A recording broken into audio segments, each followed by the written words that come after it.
While working at a hardware store in Endicott, New York, 32-year-old divorcee Holly Patterson had seen her share of strapping men walk through the doors. But in January of 1999, one of those studs came to stay. I was supervising head cashier, and I noticed a guy just started working. He was handsome and kind of caught my eye. His name was Brian Angel, and from what Holly could tell, the 29-year-old more than lived up to his name. He just seemed friendly and used to come in with his daughters a lot, and I just thought that was sweet. And all the girls thought, what a great guy. But like most perfect men, Brian was perfectly taken. He was married and she was beautiful, and he treated her great. I mean, he just seemed like the all-around good guy, perfect husband, great dad. And after a difficult divorce, Holly, too, was focused on being a great parent to her own daughters, 8-year-old Alexis and 2-year-old Peyton. After my ex and I separated, I just took the time to be myself. I really just wanted to be alone, to raise my kids. Still, every time Holly saw Brian with his family, she couldn't help but hope that her own Mr. Perfect might still be out there.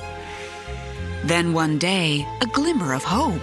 I was out in the break room and Brian had come out and he said, I'm in the middle of a horrible separation. I was really taken back because I thought they had the perfect life. Over the next 6 months, the co-workers became friends as Brian filled Holly in on his far from perfect marriage. Brian told me that his wife would just instigate fights with him and tear him down. So I said, well, what are you gonna do? You know, you got those kids and everything. I know it's not easy. I felt horrible for him, and I kind of started getting a soft spot for him. And in the fall of 2000, after Brian finalized his divorce, Holly felt comfortable taking the relationship to the next level. That's when Mr. Nice Guy turned into Mr. Wonderful. He seemed like Prince Charming. He opened the car door for me. He would buy me flowers for no special reason. He'd take me to dinner. I finally felt like a princess. Best of all, Brian was terrific with Holly's children. He had his 4 daughters come over to introduce to my daughters, and all 6 of them were playing, and they were all getting along well. I thought he was really cool. He was fun to be around. He was like a big kid, and I looked at him more like a friend. In June of 2001, after crashing on friends' couches for the past 6 months, Brian hinted at moving in with Holly and her daughters. I thought if he just stays on the couch and he looks for a place to stay, I can tolerate it for a week or 2. After Brian had moved in, everything seemed to be going great. He was there for the girls. It just seemed like a perfect setup. But what seemed like perfection would become unspeakably flawed. He's a person that stretches boundaries. If you stretch them too fast, they snap. I can't imagine what went through his mind to think that he'd ever get away with it. And soon, Holly would see the devil lurking behind Brian's angel eyes. I couldn't believe that my whole world came to an end. It just crashed down on me.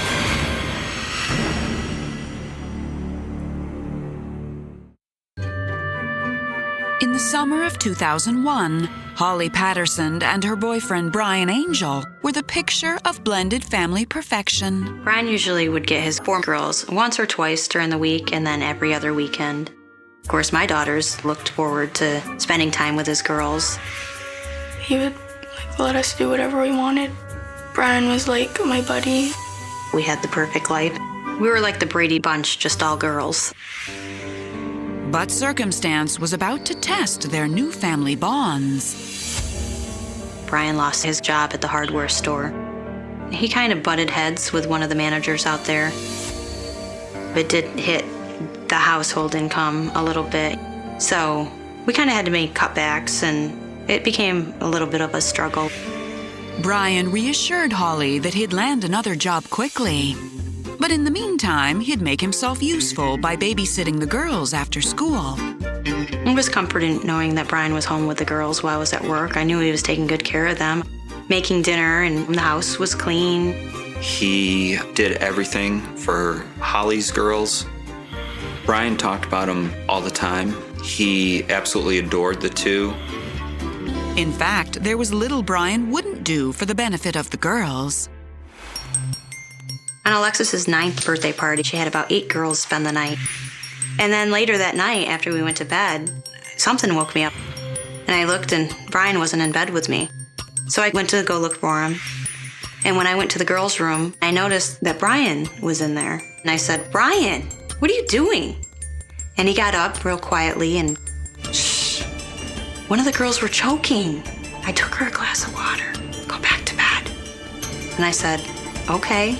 I'm glad he heard her. For months, the Patterson Angel clan coasted along, with Holly bringing home the bacon and Brian holding down the fort. But in the winter of 2002, Holly noticed a change in her older daughter Alexis's attitude toward Brian. They still thought he was funny, but now he would discipline them if they were bad. I noticed Alexis was kind of pulling away, kind of giving him dirty looks and rolling her eyes once he started playing the stepfather role. Rough patch with Alexis aside, things were looking up for the family when Brian found a great new job as a union carpenter. We worked on the same job sites, and it was always great to work with Brian. Brian was the one that anytime you needed help, he was there. Everybody kind of counted on him. Whatever it needed to be, he was always helping. Brian's kindness and generosity was unmatched, right down to the family's bedtime ritual. Every night before bed, the girls would go to bed with a drink. Brian would get their drinks all ready to go. He'd have Peyton's sippy cup ready with juice or Alexis's glass of water ready to go. He often made my tea to go to bed, and I thought that was sweet. But sweet dreams soon became a thing of the past when Peyton started having nightmares. Peyton would start yelling for me, "Mom, come here, Mom," and crying. I'd go up and I'd say, "What's the matter, honey? I had a bad dream," and I would soothe her back to sleep. And Brian would get really mad at me for going in and comforting her. And he'd say, "She needs to grow up. She can sleep through the night." And she'd ask me to lay down with her. And I wanted to because I wanted to comfort her, but I knew that if I started that ritual, and I knew I'd do it every night. Meanwhile, Holly was developing some strange sleeping problems herself. Brian had started remodeling a couple of the rooms, and I didn't know if it was allergies or something from dust kicking around, but sometimes it was really hard to wake up in the morning, and I would get to work and say, "I don't know what's wrong with me. I don't feel like I can function. I'm just so tired."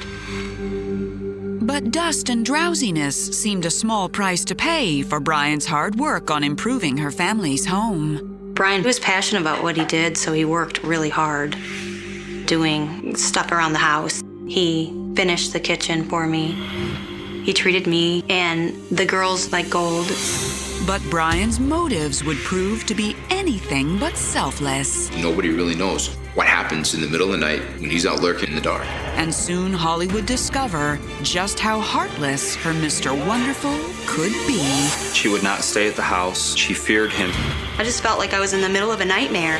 Everything was spinning. Like, what is going on?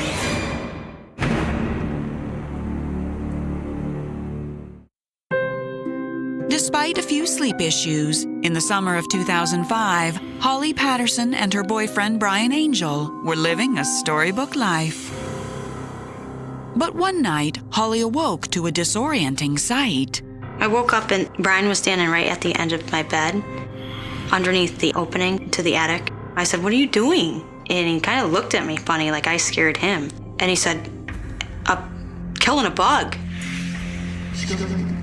And I really didn't think anything of it. I was half asleep, so I kind of just let it go.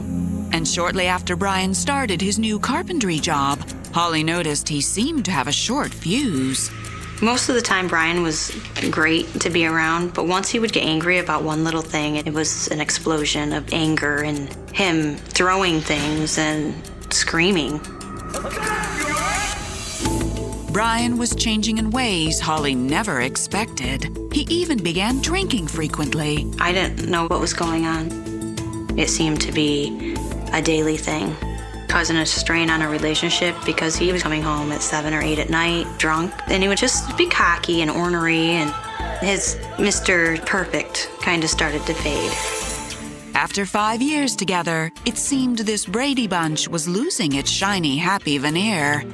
Especially when Holly noticed Alexis, now 13, was starting to become an introverted teenager. Alexis was really kind of withdrawn. She secluded herself to her room a lot. But Holly was taken aback when Brian said Alexis had started showering in the dark. And I said, well, I didn't even know she turned the light off. You can see from down the stairs that the lights are off. And I said, she can take a shower in the dark if she wants to. She was very private, kept to herself. I noticed Nikki, her best friend that used to be here on a daily basis, wasn't coming over anymore. And I asked her, where's Nikki? And she kind of passed it off to being in the middle school and them kind of drifting apart. So Holly was grateful when Brian suggested some BFF bonding time for the girls in the country. I had to stay back here and work, so Brian offered to take the girls up to Seneca Lake to go jet skiing and, just have a good weekend together. But when they returned, Alexis let her mother in on a secret. She said, Brian let Nikki get drunk. I said, she's 13. And she said, yeah, and he drank with her. So I said, really?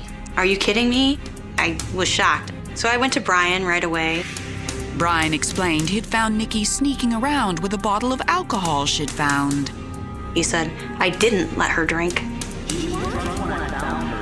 So I was really bothered by it. Combined with the escalation of his own drinking and aggressive outbursts, Holly began to reconsider their relationship. And I gave him the ultimatum. I said, you can't be the man that you were when I first met you. I said, I don't want to be with you. I promise, I'm done. And he said, I promise, I'll change, I promise. To Holly's relief, Brian took her ultimatum seriously, and the next 3 years flew blissfully by. And in May of 2008, in front of a crowd of hundreds at a local racetrack, Brian asked Holly to become his Mrs. Angel. So, Holly? Oh my God. Will you be my wife? And I said yes. And everybody was cheering. My daughters were so excited for me. They were very happy. They hugged me, they hugged Brian. After 8 years together, Holly and Brian finally tied the knot with all 6 of their daughters standing by their sides. The whole family was at the wedding, so it was nice to just have everyone together.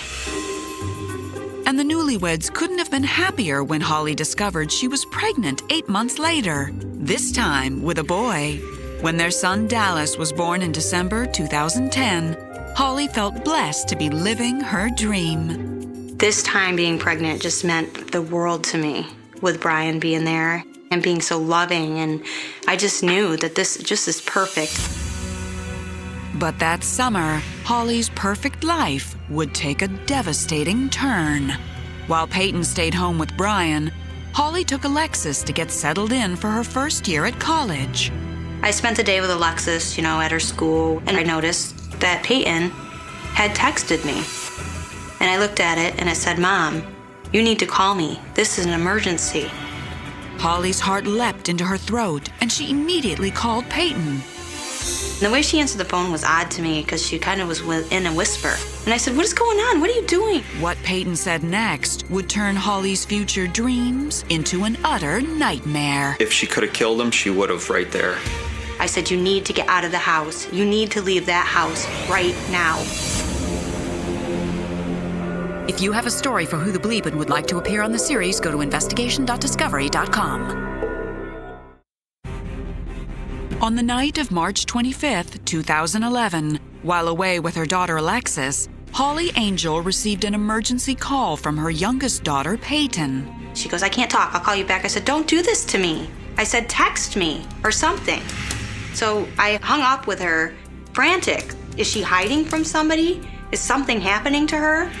Do I call 911? What do I do? What if she doesn't text me? After several heart-pounding minutes, Peyton's text finally came through, and what she had to say nearly dropped Holly to her knees. She said, Mom, Brian's walking around the house naked. telling me to get in the shower and saying he is gonna get sexual favors.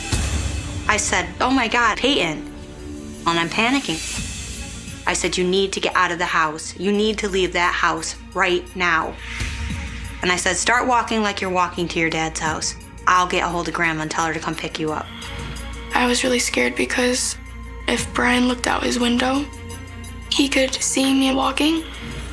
Within minutes, Peyton was safe in her grandmother's care, and Holly began to process what her youngest daughter had said. I said to Alexis, has he ever said or done anything like this to you? And she put her hands over her eyes and she just started crying. And I just said, what is going on? And she said, he's doing it to Peyton too? Holly was stunned to learn that Brian had been preying on Alexis and her sister for 10 years. Her heart crumbled as Alexis confessed that Brian used to watch her shower from a vent in the attic. I knew that he was up there. So I decided after that I would just shower in the dark. It really scared me. And I thought, well, what was he doing when I woke up that day? Was he jumping up into that attic? So all these memories are coming back of things that just seem strange, out of place. But nothing could have prepared Holly for what Alexis would say next. Sometimes I woke up in the middle of the night and my pants were down. When I woke up in the morning, I would see Brian in my room, and he would always get real jumpy if I woke up while he was in there. And it just, scared me. I said, honey, I'm so sorry. Holly's mind raced as she thought back through Brian's behavior over the years. Things I couldn't put my finger on, and now they made perfect sense. When Peyton would wake up in the middle of the night, screaming, with him helping us get ready for bed with the drinks, I think he very well could have been putting sleeping pills in our waters at night. I was devastated. Everything I thought I knew of him, the dream that I thought I lived in, my whole world came to an end. It just crashed down on me. Holly immediately contacted the girl's father, who alerted the police.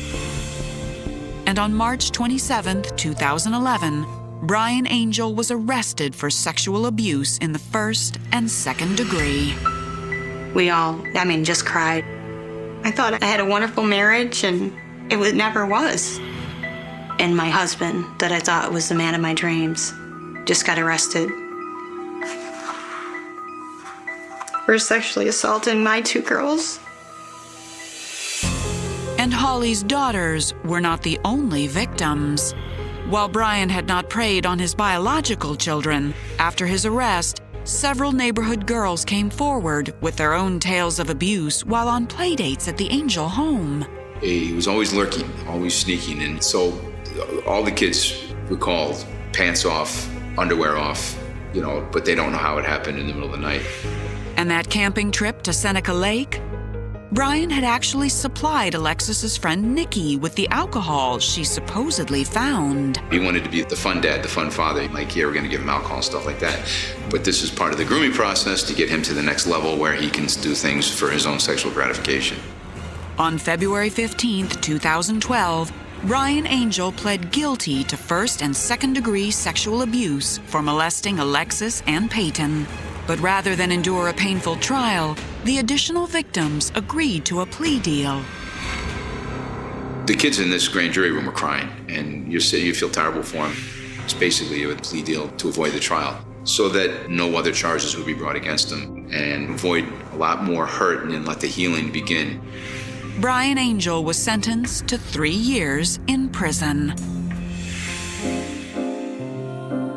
Today, Holly struggles to believe that Brian Angel, her charming, handsome husband, was really a devil in disguise. I just felt tricked. I felt betrayed by everything. Nothing was real. Nothing. Not even him, He was able to fake this wonderful man, and the real him was that monster. And even though the experience has been difficult, Holly and her girls are determined to get through this together. My mom and I have always been really close. I always felt like I could talk to her about anything. Now I really can talk to her about anything, and I just feel free. I'm healing from it now. So I feel a lot better about it. I'm so glad that he's gone and we don't have to deal with that anymore. We take it day by day. Every day's better. We're healing from it. We're moving forward together.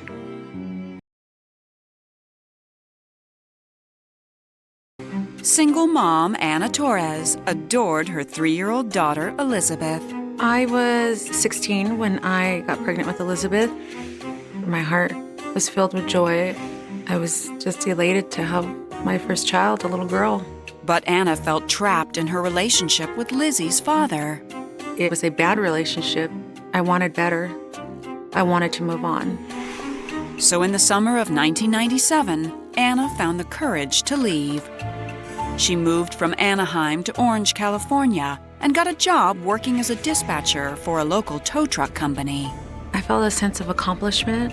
I was able to move on with my life. Anna was focused on building a good life for Lizzie. Romance was the last thing on her mind. But that fall, Anna realized a coworker was paying close attention to her. I would work the night shift. He would come in because he was a tow truck driver. He would just chat. I wasn't looking for anybody at that time, but he was pretty persistent with coming around, bringing lunch, flowers at times. Kind of made me think, he seems like a really nice guy. The man's name was Ed Montano, and over the next few months, Anna was surprised by how comfortable she felt opening up to him. And even more surprised when her stories of past relationship dramas and being a single mom didn't send Ed running for the hills.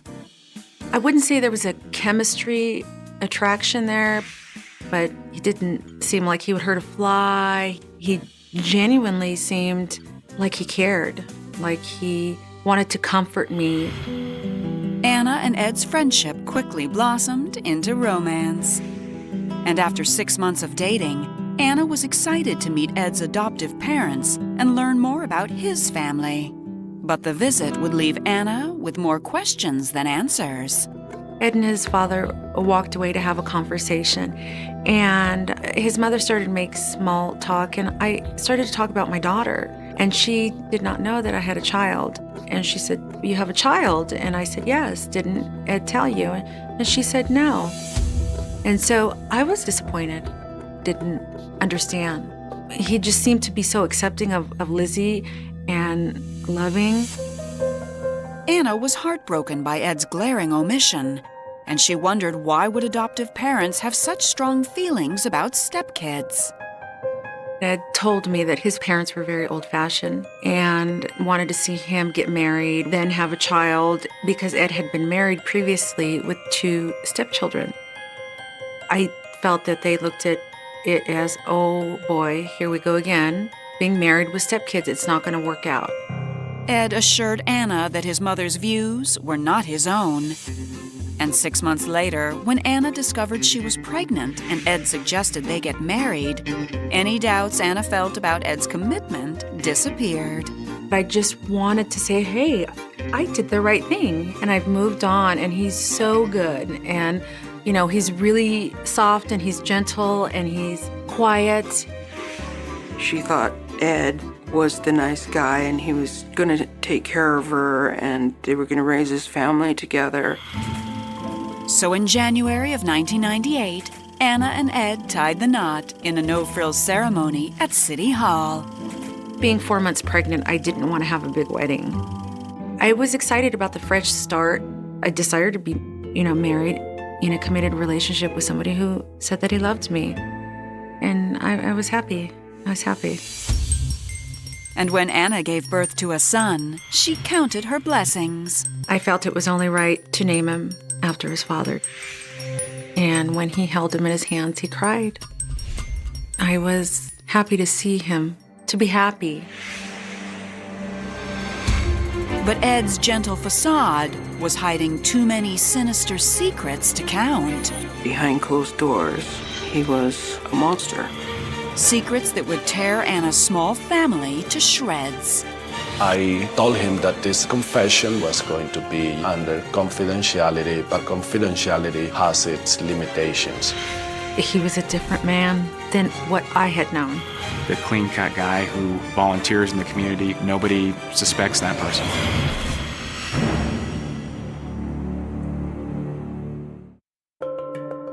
In the summer of 1998, newlyweds Anna Torres and Ed Montano had just welcomed a baby boy into their blended family. It was a fresh start for all of us. We became a family of 4.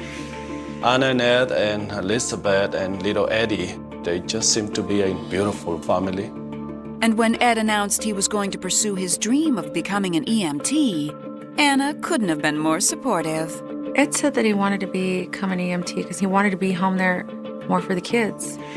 He took pride in being part of a team. I think that was important for Ed to look good in his community. But Ed worked the night shift and Anna worked days, so theirs was a tough schedule to keep. Ed and I were like 2 ships passing in the night. He said he preferred the night shift because there was more activity, there was more action, and he seemed to flourish in that. And as the next several years passed, Anna also realized that she and Ed had very different ideas when it came to parenting their children. When I would get home from work and make dinner, I noticed that both of their appetites started to change. So I would ask them, and they said, "Oh, well, Dad took us to eat." And he would say, "Well, you know, they're kids. They want some fast food." And Ed wasn't just spoiling the kids' appetites.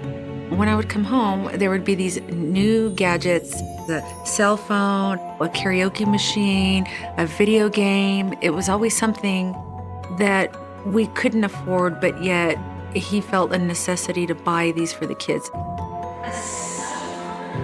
He was wanting to spoil them, which I could understand, but what I couldn't understand was he wasn't teaching them any values. He wasn't saying, okay, well, you know, you have to earn this by doing this. Anna was irritated by Ed's lazy parenting, but she knew the kids were in safe hands, so she pushed her feelings aside. Until one day, when Anna received a call from Lizzie's school, asking why she had been absent that day. It was about when Lizzie was in 5th grade or so. I thought something terrible had happened. I started to really panic. I just left work and took off like a bat out of hell. When Anna got home, Lizzie was nowhere to be seen, and Ed was fast asleep. I just shook him as hard as I could and said, "Where's Elizabeth? Where's Elizabeth? The school called, she's not there. Where is she?"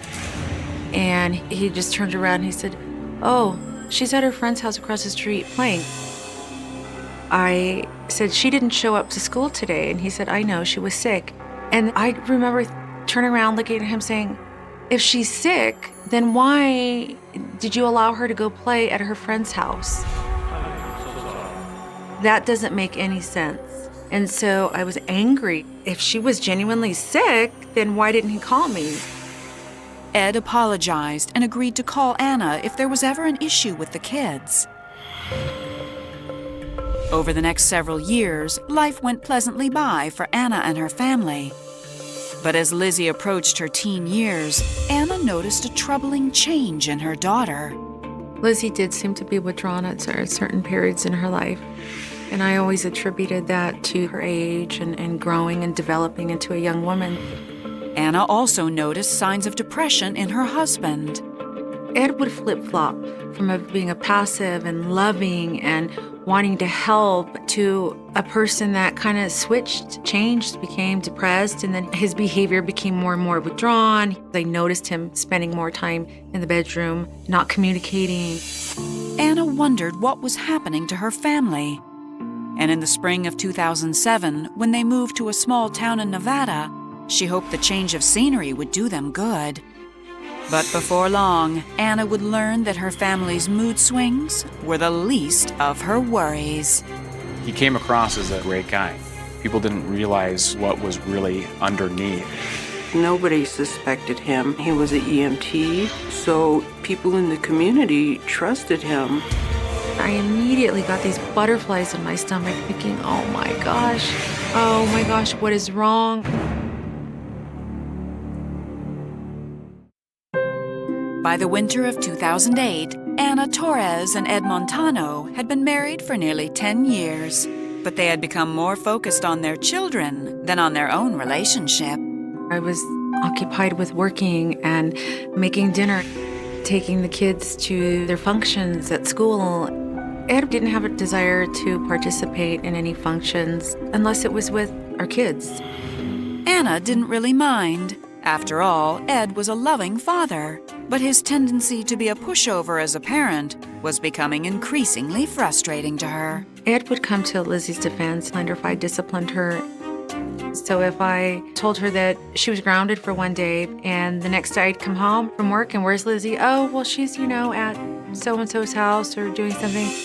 Anna was irritated at the parental sabotage and annoyed that she always had to play the role of strict parent as well as deal with the repercussions. Lizzie's grades started to slip, and I let Lizzie know that it was really important to keep her grades up. And if she could not do that, she was going to have to miss a couple of dancing lessons until we could get her back on schedule. I remember her just reacting like it was the end of the world for her. Just crying and saying, no, I love going to dance. I love singing, Mom. I'll keep my grades up. Anna thought Lizzie was struggling with typical teen angst, but on February 4th, 2008, Anna received a call that would prove her 14-year-old daughter was dealing with something far more serious. I was at work and I got a phone call, and it was the school nurse. And I said, is Lizzie okay? And she said, you need to come down to the school. I need to talk to you. And I immediately got these butterflies in my stomach thinking, oh my gosh, what is wrong? So when I got down to the school, I had gone in the nurse's office. Lizzie looked at the nurse and she started to cry. And the nurse told her, it's okay. You can tell your mom. And she told me, Dad's been touching me and he's been doing it for a long time.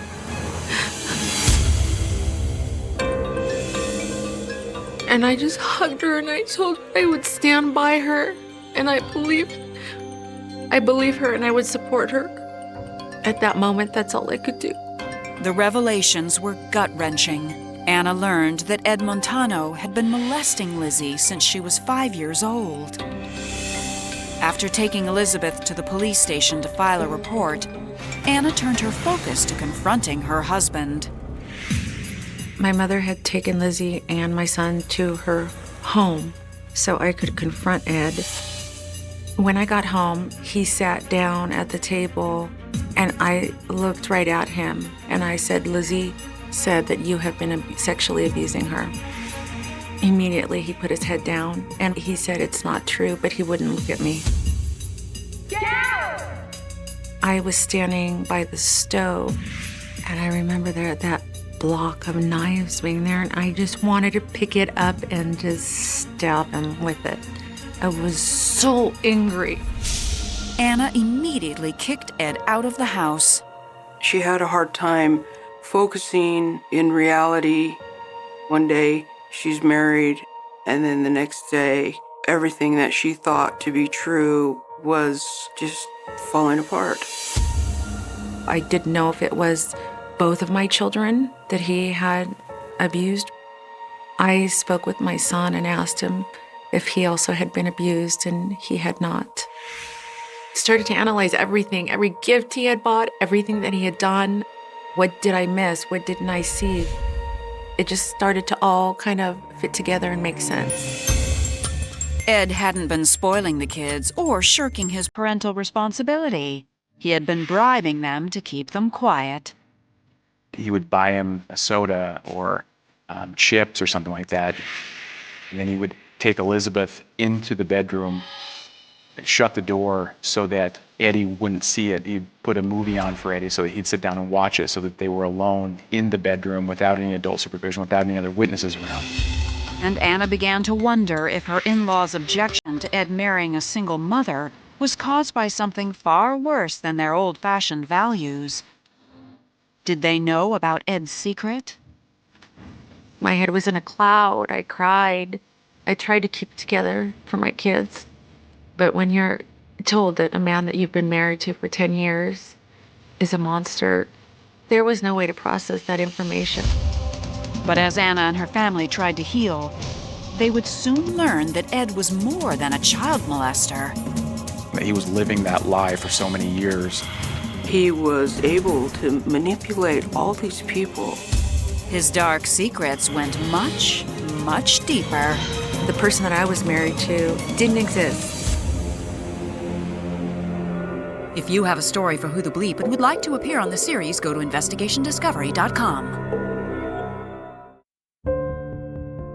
In February of 2008, Anna Torres was struggling to comprehend that her husband had been molesting her 14-year-old daughter Lizzie for 9 years.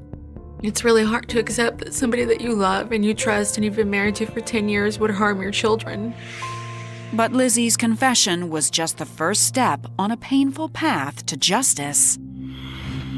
Ed told her, if you tell, then the family's going to fall apart. Your mom's going to be upset. I'm going to go to jail. And so the things that Ed had told her would happen started to happen. Because of Ed's powerful manipulation, Lizzie felt responsible for breaking up the family and was afraid to take any further action against Ed. Elizabeth had to go to therapy to mentally get to a place where she could talk about it. So for the next 18 months, Lizzie worked with a forensic psychologist. But that meant 18 months that Ed was out free and allowed supervised visits with his 10-year-old son. It was torture for me and my family, thinking that he was going to be able to go free. It was a stressful time, trying to deal with him still being out on the street. It was hard for the family. While Lizzie struggled through therapy, Ed was doing some talking of his own. When Ed came to me and started talking about this, I told him that confidentiality has its limitations. He admitted that he was doing this to Elizabeth. Father Jorge ended up coming forward and telling the police about what he had been told. But without a victim to testify, this is what happened to me, then the case really can't go forward. Worried for her daughter's safety, Anna decided to keep tabs on Ed's whereabouts and was sickened by what she discovered. I was informed that he was dating a woman that had 3 children and had actually moved in with her and her children. He was living in this neighborhood where there's parks on 2 different sides and children crossing his house on a daily basis. And when Elizabeth realized that what she went through could happen to someone else, she found the courage to press charges. On April 29, 2010, Ed Montano was arrested and charged with 3 counts of open and gross lewdness. Elizabeth was incredibly brave in this whole process. Sitting in a courtroom full of strangers with the person who's been abusing you, the person who should have protected you. She was having to go through that again, all because this man wouldn't come forward and say he was guilty. In October of 2010, with Lizzie's testimony, Ed was convicted on all 3 counts and sentenced to 3 years in jail. Terrified that Ed would be out soon and able to abuse more victims, Anna decided to do some investigating of her own. I started to look back and analyze everything that he would say, things that just didn't click or didn't make sense. That's when I decided to make an anonymous phone call to immigration. And Anna's instincts were spot on. Ed was not a citizen of the United States and had a felony arrest for a burglary. And so we didn't want him to be kicked out of the country before we could get that conviction on him. So what I discussed with immigration was that we would go forward with our charges first. The man that I knew as Ed Montano in reality was a man named Manuel Dominguez. He was born in Mexico and he was given to this couple and brought to the United States. Anna's son was named after a criminal and a ghost. As devastating as this information was to Anna, she was relieved to know that Ed would be deported back to Mexico upon his release from jail and not allowed back in the country. No way in hell was I going to let him walk away and not be punished for what he did to my child. Today, it is nearly impossible to describe the effect Ed Montano's betrayal has had on Anna Torres and Elizabeth. I feel like he sought me out to prey on somebody who is young, naive, and came out of a bad relationship. While Elizabeth still struggles with the emotional wounds left behind by abuse, she is determined to put it behind her. Elizabeth is still a very caring person, and I think that says a lot about her. And Lizzie continues to look to her mother for inspiration, who has finally found the true love she so desired. And now I know what a healthy love relationship is. So I choose to move forward, and I choose to go on with life. This is a single, continuous cinematic narrative. The following script is designed for a deep, gritty, and atmospheric voiceover, moving through the shadows of a 30-year mystery toward a chilling revelation. The clock on the wall didn't just stop in the winter of 1994. It shattered, leaving a family trapped in a frozen moment of agony that would last 3 decades. It was a Tuesday, unremarkable and gray, the kind of evening where the mist clings to the asphalt of Oakhaven like a damp shroud, swallowing the streetlights one by one. Sarah Jenkins was 19 years old, a girl with a bright future and a laugh that could cut through the thickest gloom. But that night, the gloom won. She was supposed to be home by 9 p.m. after a short shift at the local library, a 5-minute walk through a neighborhood where everyone knew your name and doors were rarely locked. But 9 p.m. became 10 o'clock, then midnight, and the silence in the Jenkins house became a physical weight, a suffocating presence that signaled the end of the world as they knew it. The police called it a missing person case, a clinical term for a hole in the universe, but for the people of Oakhaven, it was a predator in their midst, a phantom that had snatched a daughter from a sidewalk lined with manicured lawns. There were no screams, no signs of a struggle, only a single mud-streaked sneaker found near the edge of the woods and a bicycle leaning against a fence as if its rider had simply evaporated into the cold, biting air. The search was a frantic, desperate ballet of flashlights and sirens, a community pulling itself apart to find a girl who seemed to have stepped out of existence. And at the center of that storm was the family, anchored by Sarah's cousin, David. He was the one who organized the search parties, the one who stood before the cameras with red-rimmed eyes, pleading for her safe return, his voice cracking under the weight of a grief that seemed too heavy for his young shoulders to bear. David was more than a relative.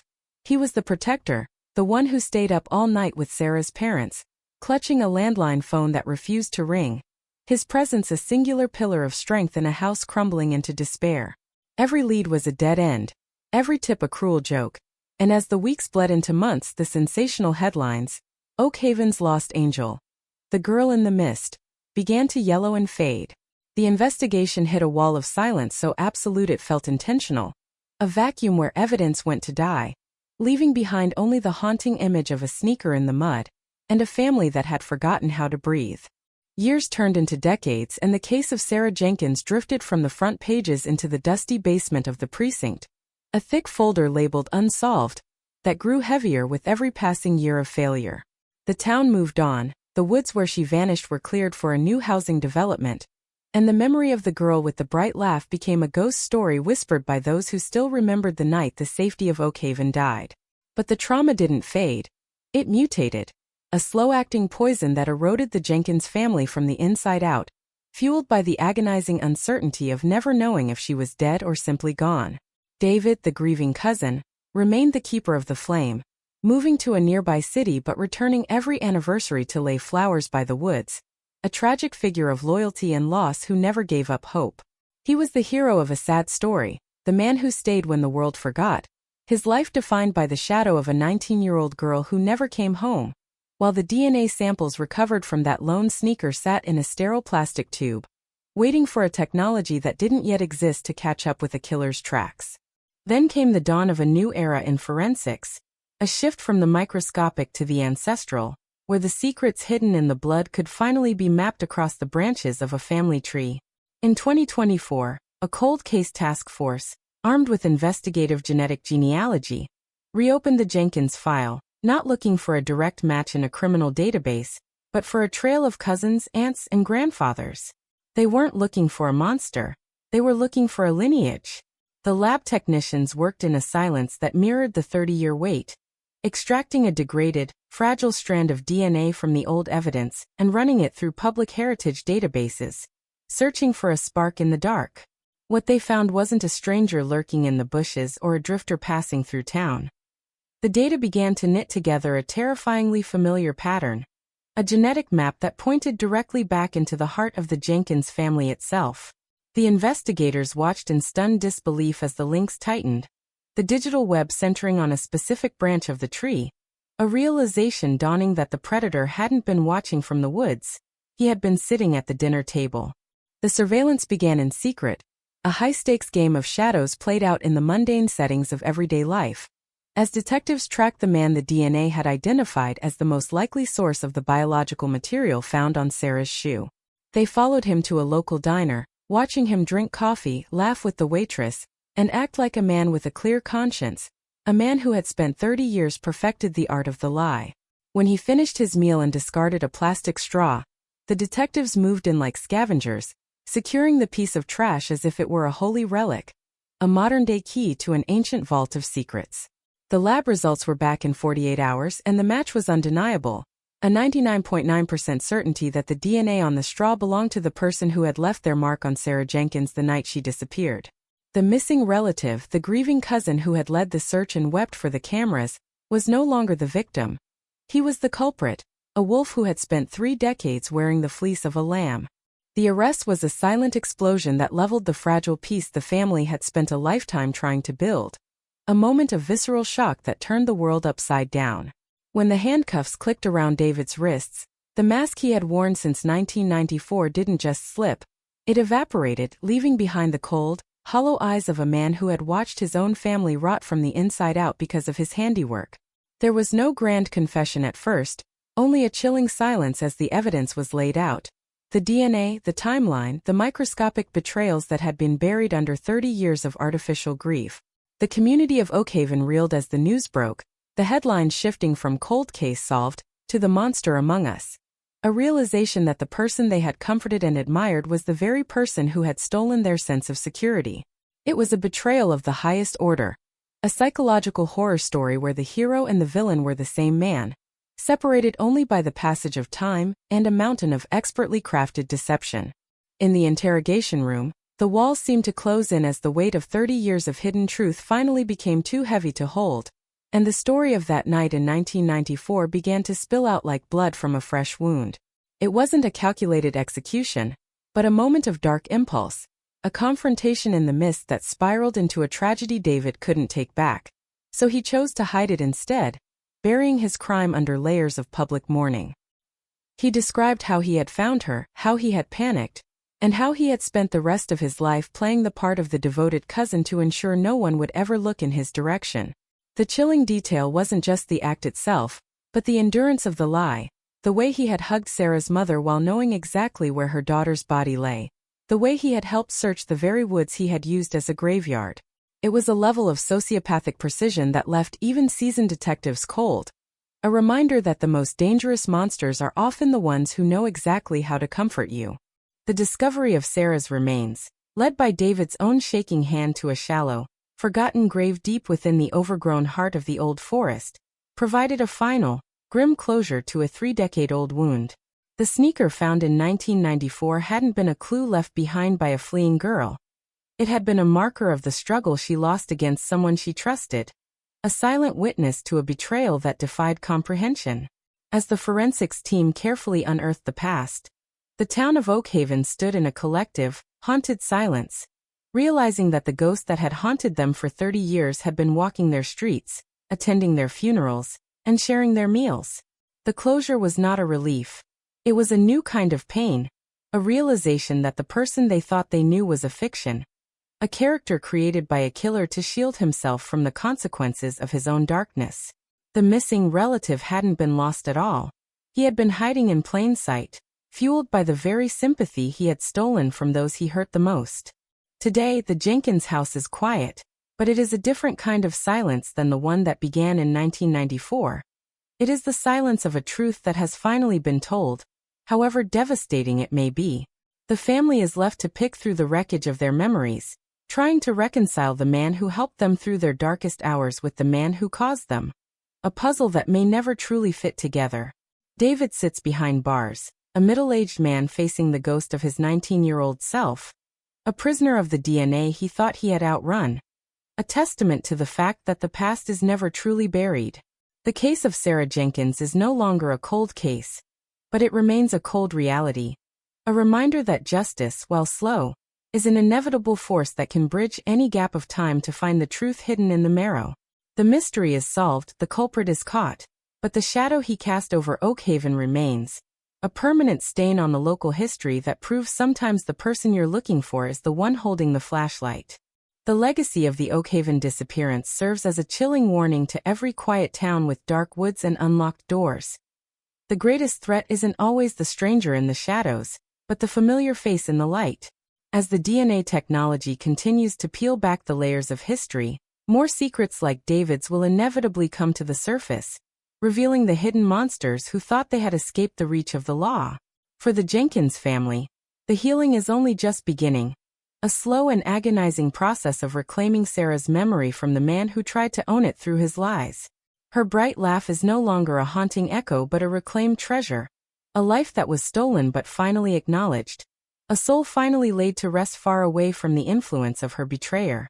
The file is closed, the handcuffs are locked, and the 30-year-old DNA cold case is over, leaving behind a community changed forever by the knowledge that the missing relative was the one they should have been running from all along. The final image of this 3-decade saga is not one of the courtroom or the prison cell, but of a single new headstone in the Oakhaven Cemetery, where Sarah Jenkins finally has a place to rest under her own name, free from the mystery that once defined her. The mist still rolls in on Tuesday nights, and the woods still hold their secrets, but the phantom is gone, replaced by the stark, undeniable truth of the science that caught him. It is a story of a microscopic betrayal, a family's shattered trust, and the relentless march of justice that refuses to let a killer stay hidden in the branches of his own family tree. As the screen fades to black and the voiceover ends, the only thing that remains is the echoing realization that the most terrifying secrets are the ones kept by the people we love the most, and that even after 30 years, the truth has a way of finding its way home. The silence that followed the initial search for Sarah Jenkins wasn't just a lack of sound.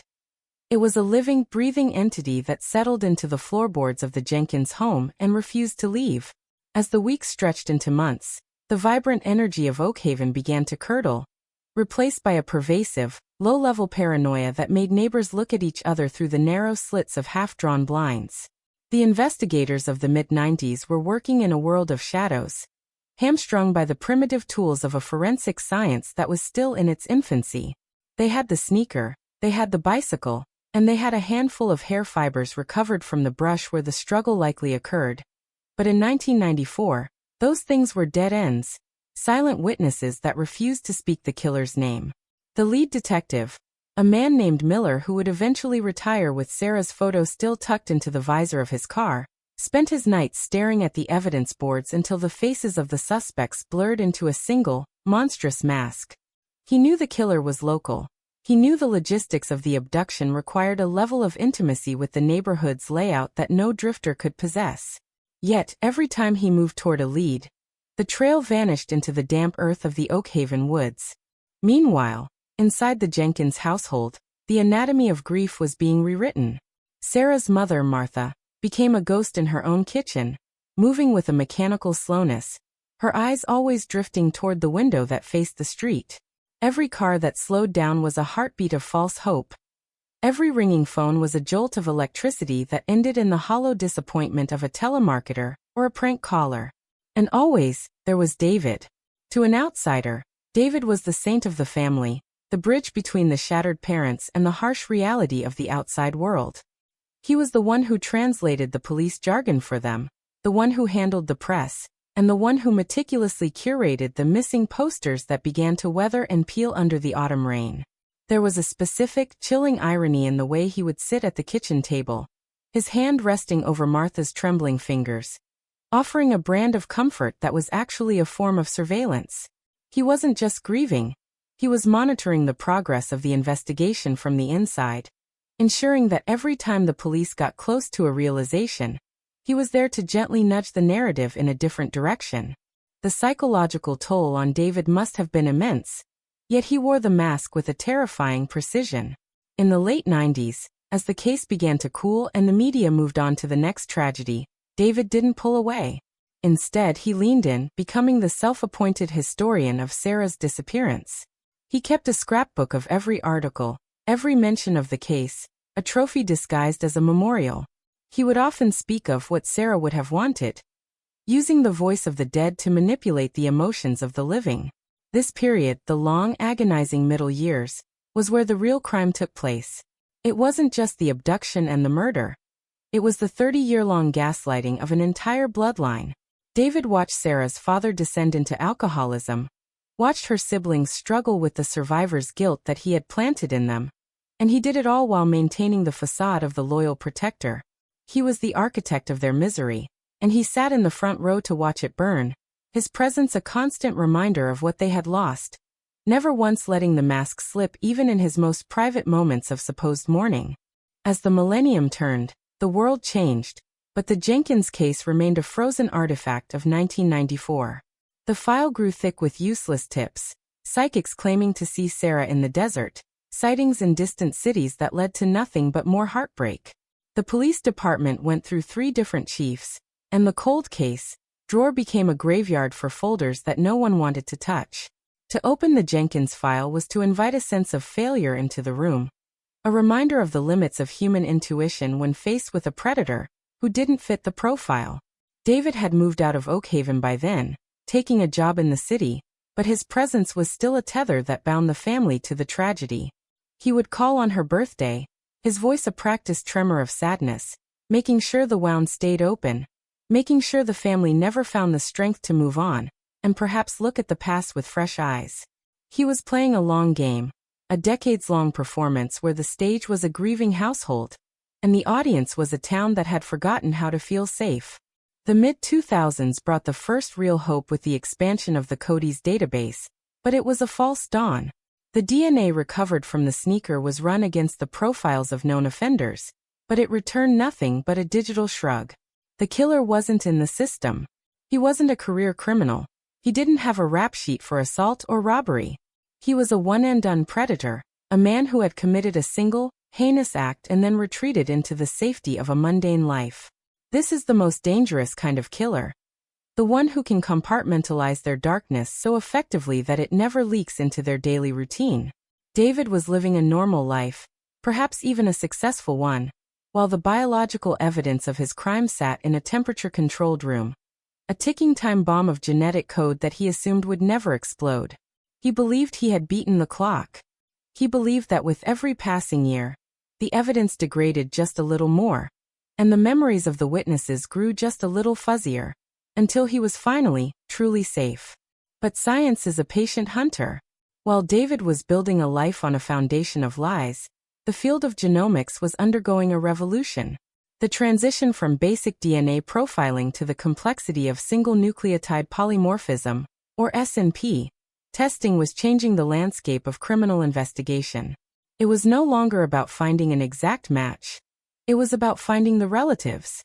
It was about the fact that we carry the stories of our ancestors in our blood, and those stories can be decoded by anyone with the right map. The cold case investigators who took over the Jenkins file in the early 2020s weren't the weary, defeated men of the 90s. They were a new breed, digital detectives who understood that the key to the mystery wasn't in a fingerprint or a witness statement, but in the sprawling, interconnected web of public genealogy databases. They uploaded the degraded sample from the sneaker, and the results didn't point to a stranger. They pointed to a cluster of people with the last name Jenkins and its associated branches. The tension in the precinct when those first results came back must have been palpable. They weren't looking at a transient or a local creep. They were looking at a family tree that they had interviewed 100 times. The investigators began to realize that the shadow man they had been hunting for 30 years wasn't a phantom. He was a participant in the investigation itself. They began to look at the old footage of the search parties with a new, cynical lens. They saw David in the background of news clips, his face twisted in a mask of grief that now looked like a sneer of triumph. They saw the way he positioned himself next to the lead detectives, how he seemed to always be the one to find new areas to search, areas that were, in hindsight, miles away from where the evidence actually was. The realization was a slow-motion car crash. The horror wasn't that they hadn't found the killer, but that they had invited him into the briefing room. The final phase of the investigation was a masterclass in modern surveillance. They couldn't just arrest him. They needed a fresh sample to confirm the SMP data with 100% certainty. They tracked him through his daily life, a man now in his 50s, graying at the temples, a respected member of his community, who likely thought the name Sarah Jenkins was nothing more than a tragic footnote in his personal history. They watched him at a grocery store, watched him at a park, waiting for that one moment of biological carelessness. And when it happened, a discarded coffee cup, a napkin, a piece of gum, the cycle of the lie finally came to an end. The lab didn't just find a match, they found a mirror. The DNA on the discarded item was an identical twin to the DNA found on the sneaker 30 years prior. The bridge between 1994 and 2024 was finally complete, and the man standing on it had nowhere left to run. The arrest was a quiet affair, a sharp contrast to the loud, chaotic violence of the night Sarah disappeared. When the detectives knocked on David's door, they didn't see a monster. They saw a man who looked tired, as if the weight of the 30-year mask had finally become too heavy to hold up. There were no denials, no dramatic chases, just the silent, devastating collapse of a human life built on a foundation of slaughter. As he was led away in handcuffs, the neighbors watched from their porches, the same way the neighbors in Oakhaven had watched the search parties 30 years before. The cycle was closing. The missing relative was finally found, but he wasn't a victim, and he wasn't a hero. He was the answer to a question that had haunted a family for 3 decades. A truth so ugly it made the 30 years of mystery feel like a mercy in comparison. The aftermath of the confession was a second wave of trauma for the Jenkins family. To learn that your daughter is dead is a tragedy. To learn that her killer has been eating at your table, hugging you at funerals, and pretending to cry for her is a psychological violation that defies description. The betrayal was total. It poisoned every memory of the last 30 years, turning every moment of shared grief into a scene from a horror movie where the audience knows the killer is in the house, but the characters don't. The investigation shifted from who did it to how did he hide it. A grim autopsy of a sociopath's life. They found that David had kept certain mementos, small things that belonged to Sarah, buried not in the woods, but in the crawl space of his various homes over the years. A silent, secret hoard that he moved with him like a cursed inheritance. As the legal proceedings began, the focus turned to the why. But the answer was as hollow as David himself. There was no grand motive, no cinematic reason for the violence.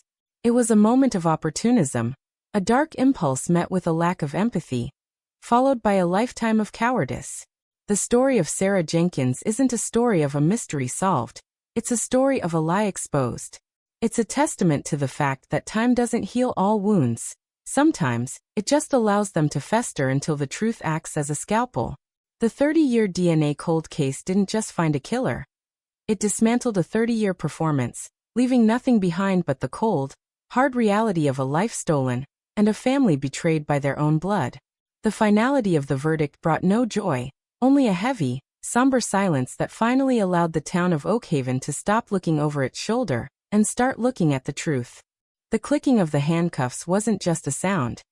It was the final period on a 30-year sentence of uncertainty, a mechanical snap that echoed through the quiet halls of justice like a gunshot.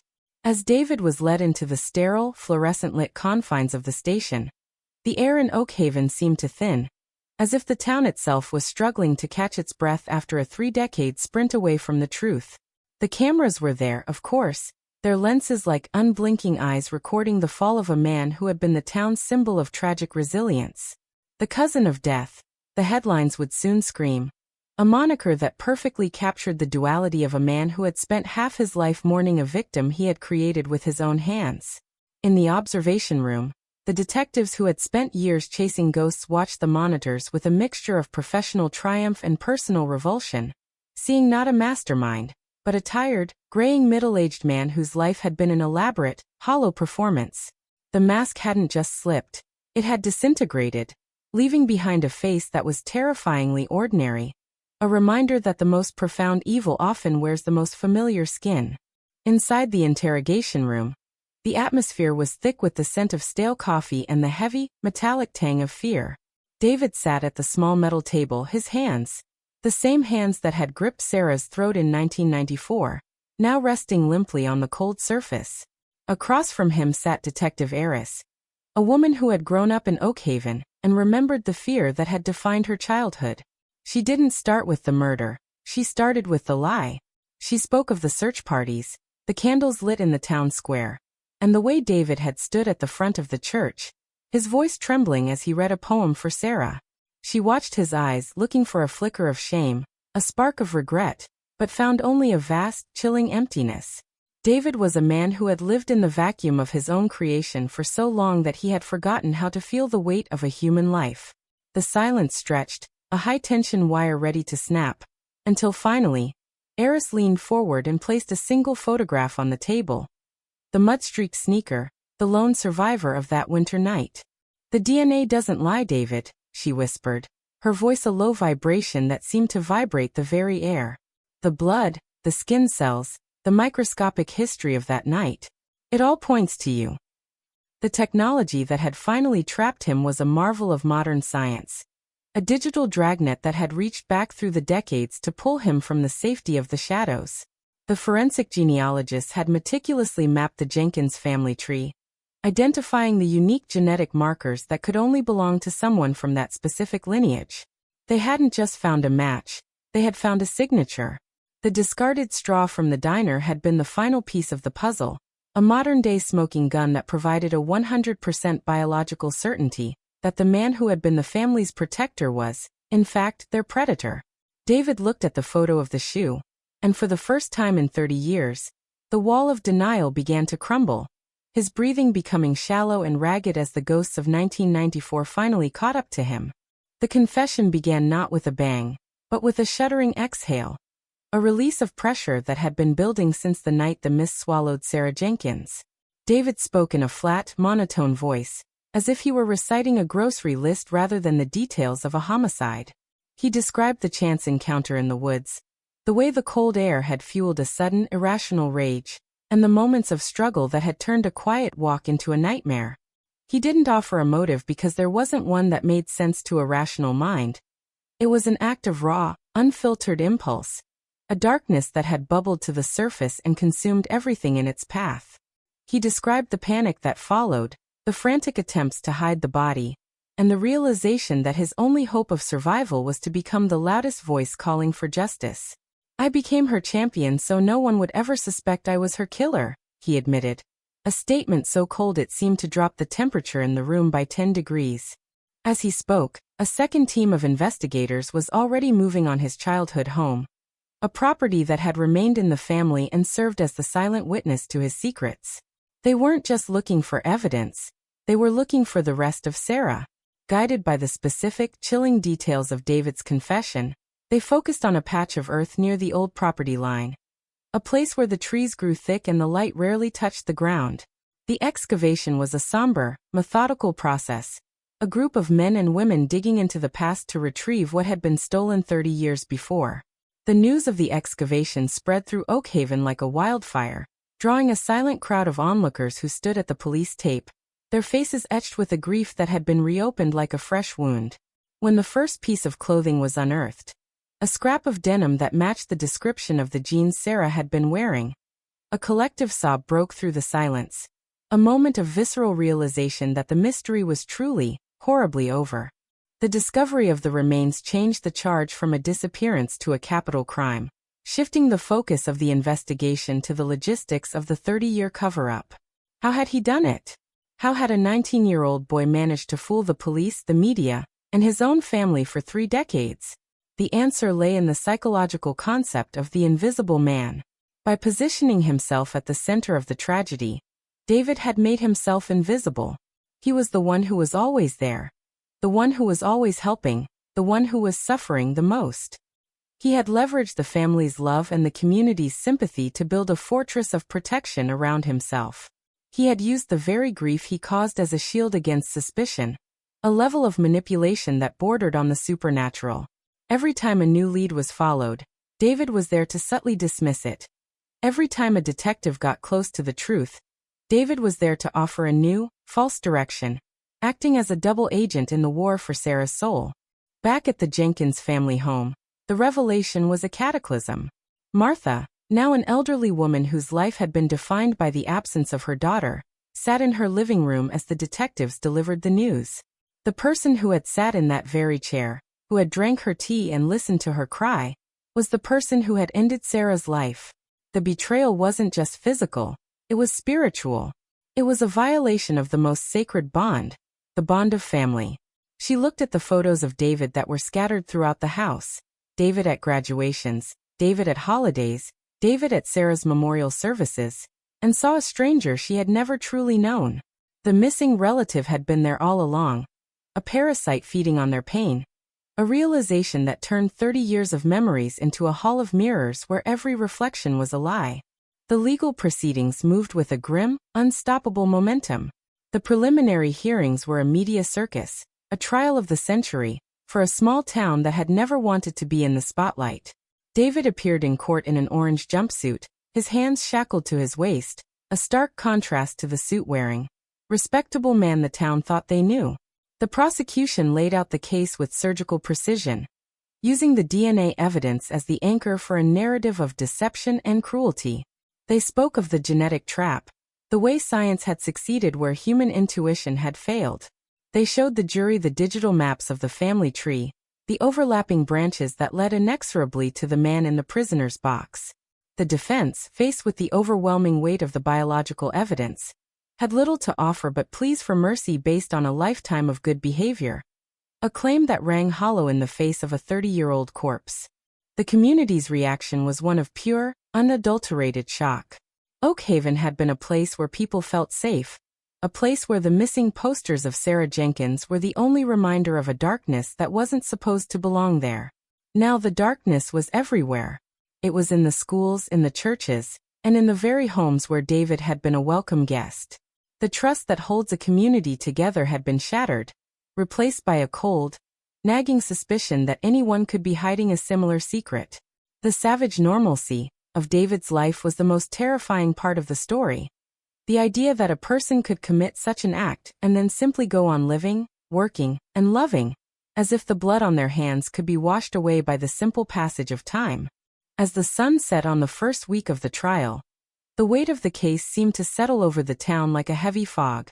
The 30-year DNA cold case had been solved, but the cost of the solution was higher than anyone could have imagined. It had cost a family their peace, a community its trust, and a town its innocence. The image of the missing relative as the culprit was a haunting reminder that the monsters are not always under the bed or in the dark woods. Sometimes, they are the ones who tuck us in and tell us everything is going to be all right. The narrative of Sarah Jenkins was no longer a story of a girl who disappeared. It was a story of a girl who was betrayed by her own blood, a tragedy that would resonate for generations to come, leaving a permanent scar on the heart of Oakhaven. The warrants were served at dawn, a cold, surgical strike into the private life of a man who had spent 3 decades curating a masterpiece of deception. While David sat in the sterile silence of the precinct, a small army of forensic technicians in white Tyvek suits descended upon his residence, a modest suburban house that now stood as a monument to a double life. This wasn't just a search for physical evidence. It was an archaeological dig into the soul of a predator. Every floorboard, every crawl space, every digital footprint was under the microscope. The air inside the house felt thick, charged with the static of 30 years of secrets. In the basement, behind a false wall that looked like nothing more than a haphazardly placed stack of old storage bins, the investigators found the inner sanctum. It was a space no larger than a coffin, yet it held the weight of a life stolen. Here, David hadn't just hidden evidence, he had preserved a shrine. There were no grand trophies, only the mundane relics of a life interrupted. A library card with Sarah's signature, a dried wildflower she had used as a bookmark, and a series of journals bound in cracked leather, their pages filled with the meticulous, looping script of a man who was obsessed with his own mythology. These journals weren't a confession. They were a roadmap of sociopathy, detailing how he watched the family grieve, how he enjoyed the electric thrill of being the one they leaned on, and how he viewed his role as the protector not as a burden, but as a performance that gave his life meaning. The journals revealed a terrifying level of compartmentalization, a psychological architecture that allowed David to exist as two people simultaneously.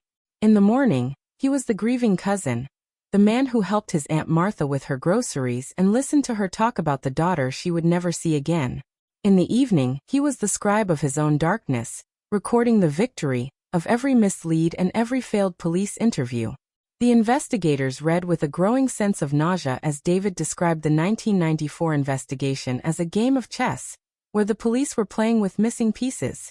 He mocked the early detectives, laughing at their reliance on eyewitnesses who saw nothing but the fog, and he gloated over the fact that his own DNA, which he knew was on that sneaker, was a weapon that the science of the time couldn't fire. He lived in the gaps of the system, a ghost who walked through walls of his own making. The savage normalcy of his life was the most chilling revelation. The record showed he had been a model employee, a quiet neighbor, and a reliable friend, all while maintaining a secret archive of the girl he had buried in the mud. The disconnect between the man in the photographs and the man in the journals was a chasm that no amount of psychological profiling could fully bridge. He was a void wrapped in the skin of a good man. Outside, the perimeter of the house was a sea of blue lights and yellow tape, a visual manifestation of the town's collective heartbreak. Neighbors who had shared barbecues with David, who had watched him mow his lawn every Saturday for years, stood on the sidewalk in a daze, their world shrinking as the reality of the monster next door took hold. They recalled the times they had seen him looking pensive or sad, always attributing it to the lingering trauma of Sarah's disappearance, never realizing that his sadness was a mask and his pensiveness was the calculation of a killer. The betrayal felt local, personal, and absolute. It wasn't just Sarah who had been targeted. It was the very concept of community trust. Every handshake David had given, every hello, exchanged over a fence, was now a poisoned memory, a microscopic violation of the social contract. The news crews were relentless, their satellite trucks lining the street like metallic scavengers, broadcasting the fall of David to a world that was hungry for the details of a 30-year-old lie. The headlines transitioned from breakthrough to betrayal, focusing on the psychological horror of a killer who had lived in the heart of the family he had destroyed.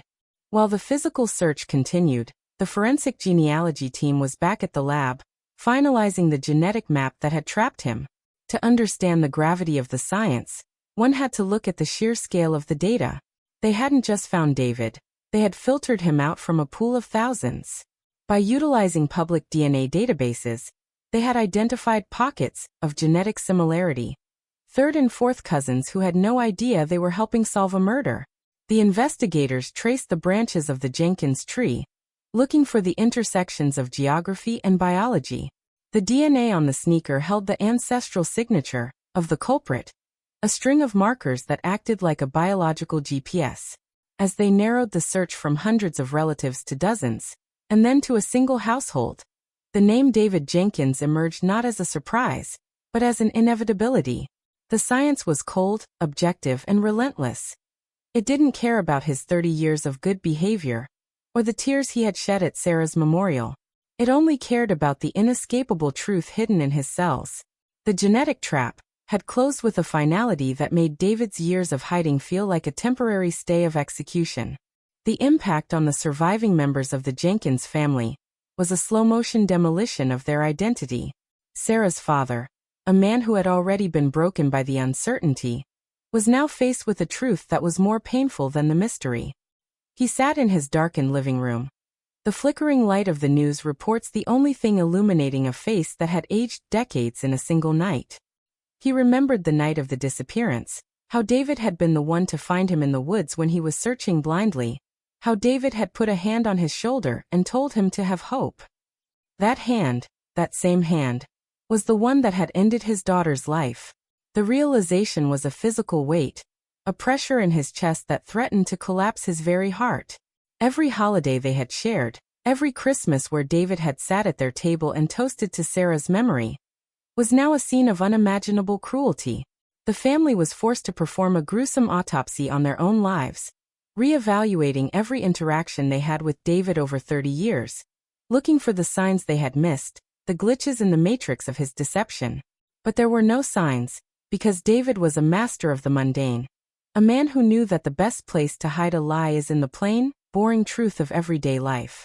In the precinct, the atmosphere was one of grim determination. They knew that the DNA and the journals were enough for a conviction.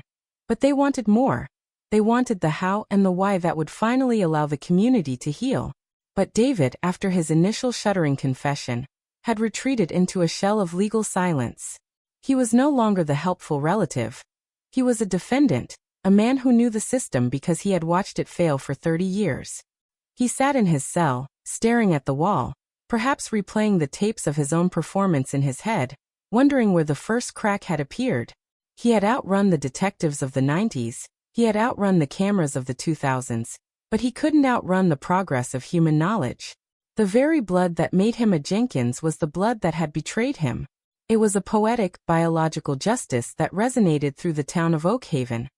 A sense that the universe had finally corrected a 3-decade-old error.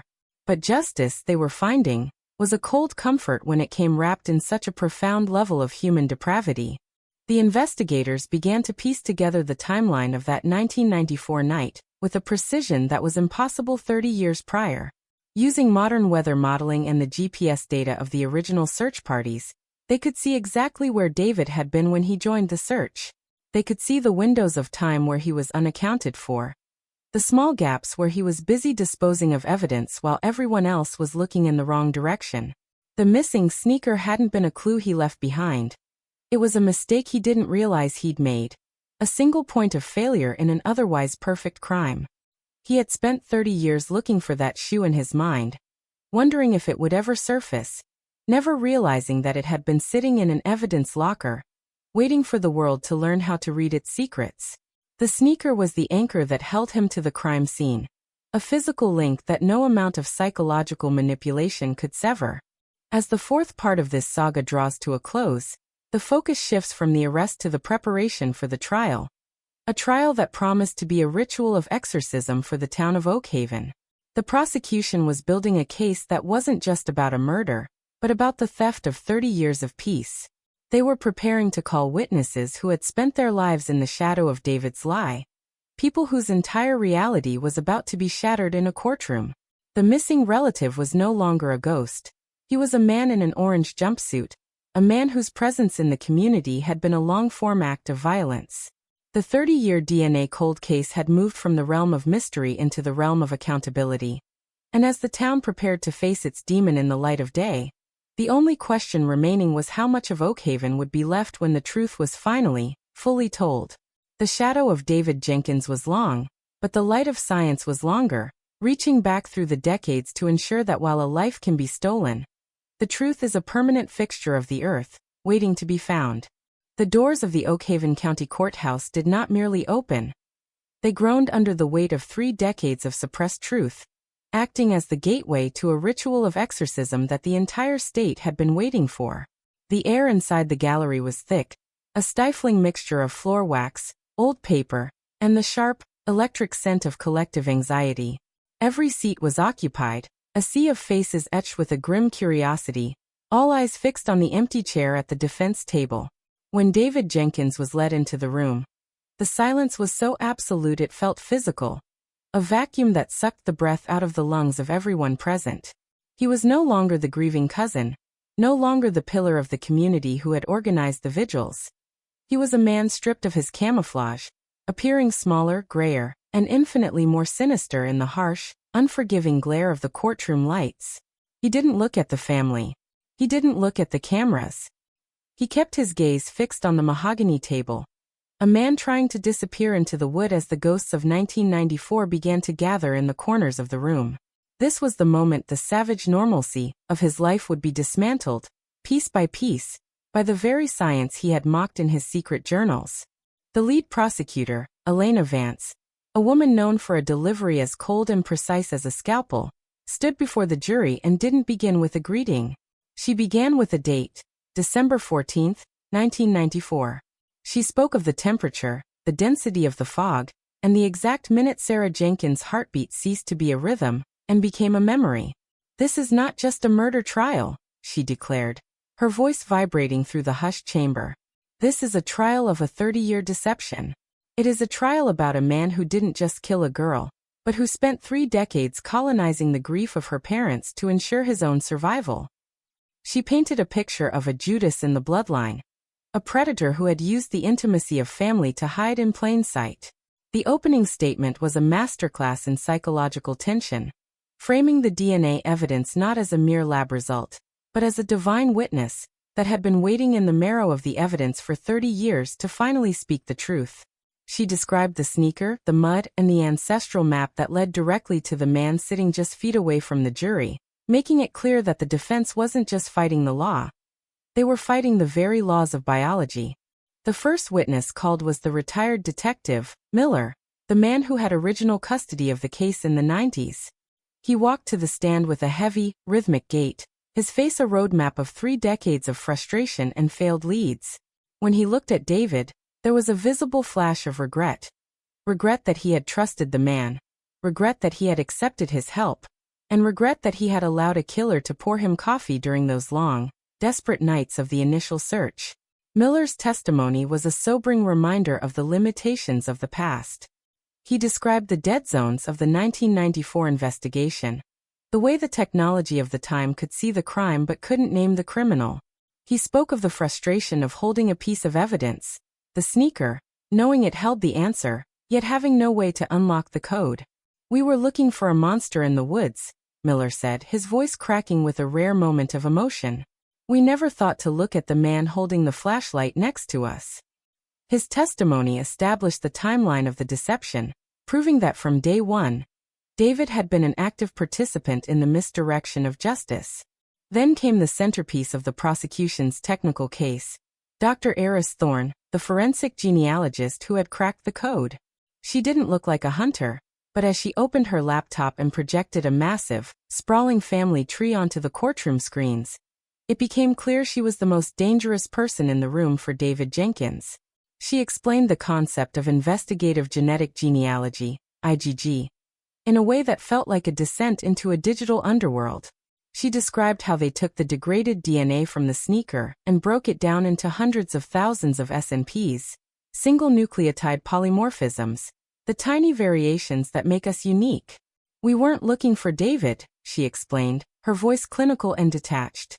"We were looking for his ancestors. We were looking for the shared signatures of his great-grandparents, his cousins, and his distant kin." She showed the jury the heat map of the genetic data, a digital web that grew tighter and tighter as it moved through the branches of the Jenkins tree. The visual was devastating. It showed a golden line of certainty moving past innocent relatives, bypassing the dead and the distant, until it landed, with a terrifying, singular focus on David. The defense tried to cross-examine her, attempting to cast doubt on the privacy of the databases or the chain of custody of the discarded straw. But their efforts felt like throwing pebbles at a fortress. Dr. Thorne remained unshakable.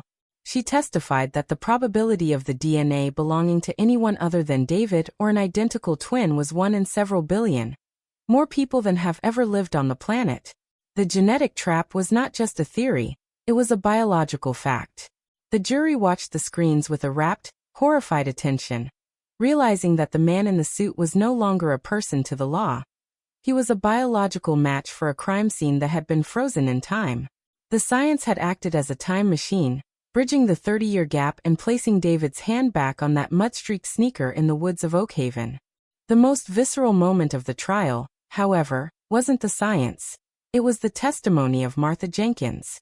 When Sarah's mother walked to the stand, the entire courtroom seemed to lean in, a collective movement of empathy for a woman whose life had been a 30-year wake. She spoke in a whisper that required the court reporter to lean forward, her words carrying the weight of 1,000 sleepless nights. She didn't talk about the murder, she talked about the help.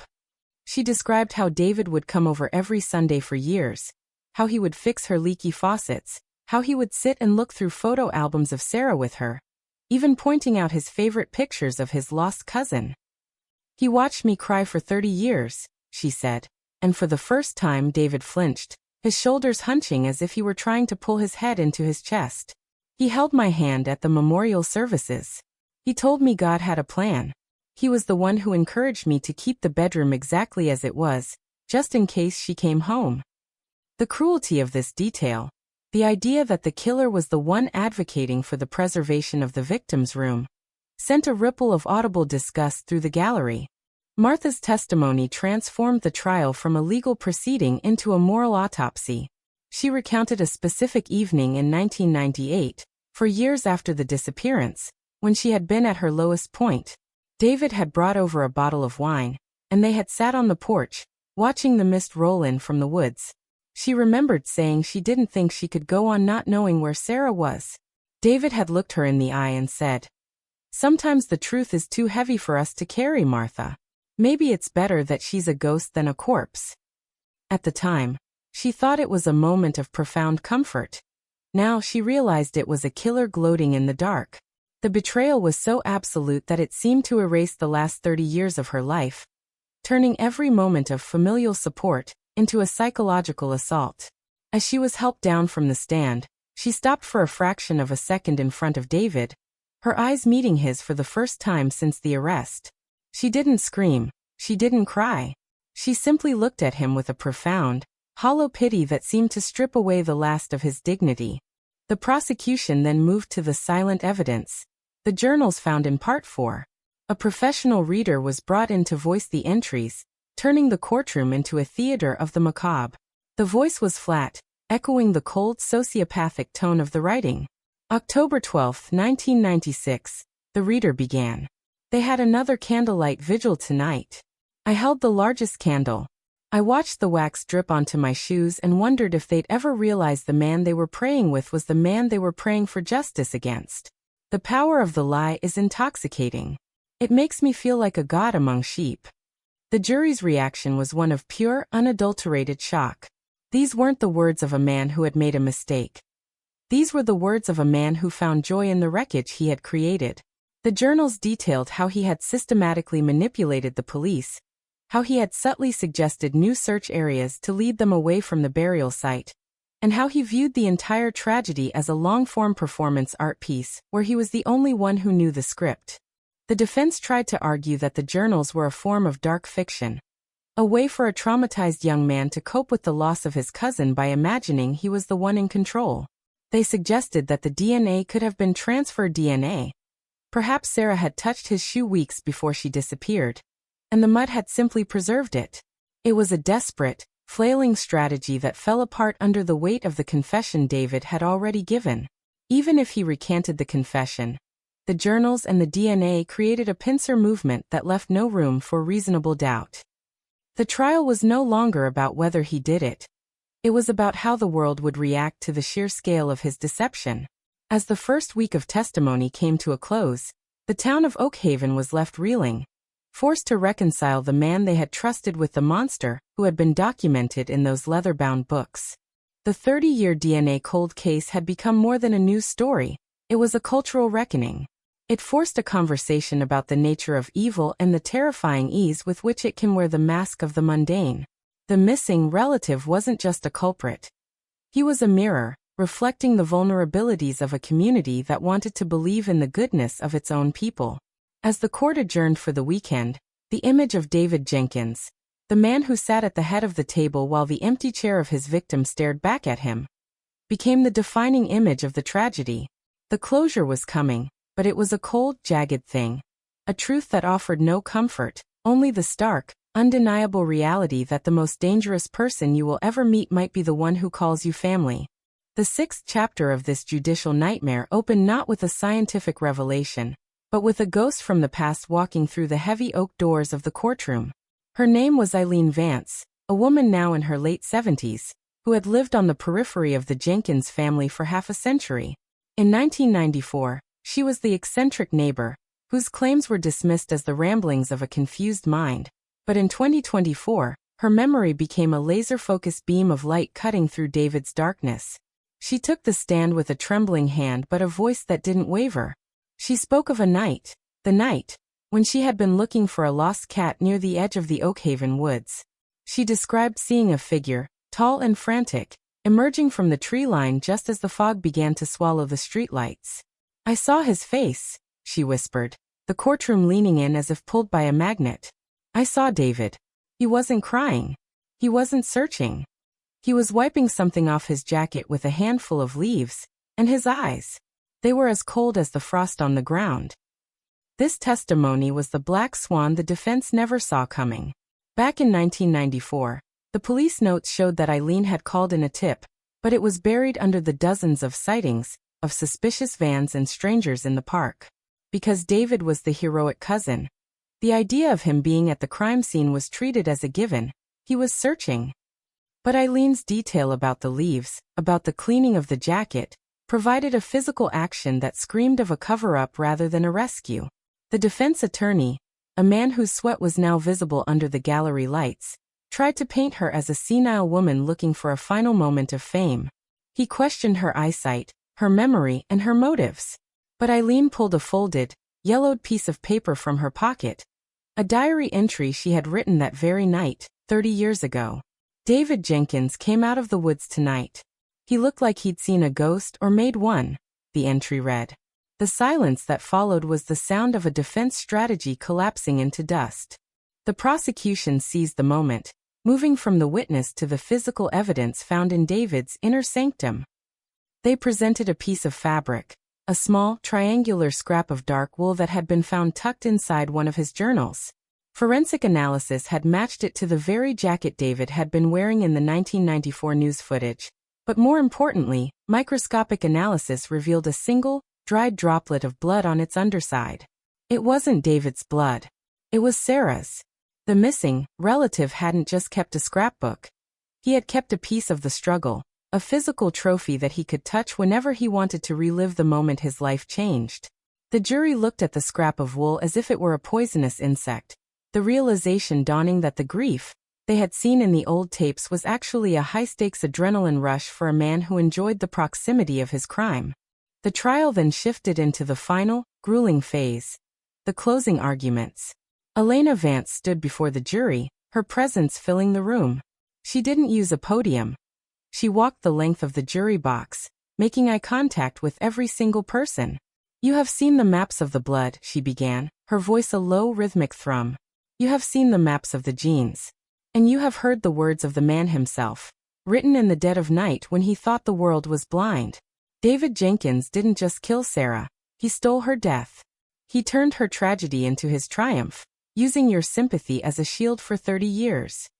She pointed a trembling finger at David, who was now staring at his own hands as if they were foreign objects. The 30-year DNA cold case isn't about science anymore.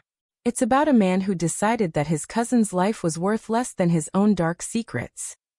The defense's closing was a desperate plea for mercy through uncertainty. They argued that a 30-year-old diary and a microscopic drop of blood were too thin to support a life sentence. They tried to pivot back to the good man David had been for 3 decades, suggesting that even if he had committed a momentary act of madness as a youth, the man standing before them was a different person. It was a hollow argument that fell on deaf ears. The jury didn't see a different person. They saw the same man who had hugged a grieving mother while her daughter's blood was still under his fingernails. The savage normalcy was no longer a defense. It was the ultimate proof of his depravity. When the judge finally handed the case to the jury, the town of Oak Haven went into a state of suspended animation. The local diner, the library where Sarah had worked, the very streets where David had led his fake search parties, everything felt charged with a heavy, expectant energy. For 30 years, the town had been defined by a question mark. Now they were waiting for the period. The deliberations didn't take days, they took hours.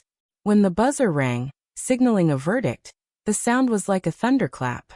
The gallery packed back in, the atmosphere so tense that several people had to be escorted out for air. David stood, his face a pale mask of exhaustion, as the foreperson cleared their throat. Guilty.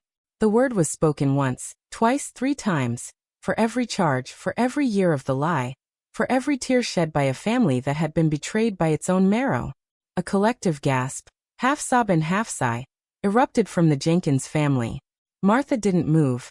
She simply closed her eyes, a 30-year-old tension finally leaving her frame. David was led away, his footsteps echoing on the linoleum. A man who had finally run out of road. The missing relative was no longer a mystery to be solved, but a prisoner to be forgotten. But the story didn't end with the verdict. As the cameras followed the family out of the courthouse, a new revelation began to emerge from the forensic team still processing David's house. They had found something else, buried deeper than the journals, something that suggested Sarah Jenkins might not have been his only victim. The 30-year DNA cold case had solved one mystery, but in the process, it had opened a doorway into a much larger, much darker history of a man who had used the quiet streets of Oakhaven as his private hunting ground. The monster among us was caught, but the shadow he left behind was growing, reaching toward other missing files that had been gathering dust for decades.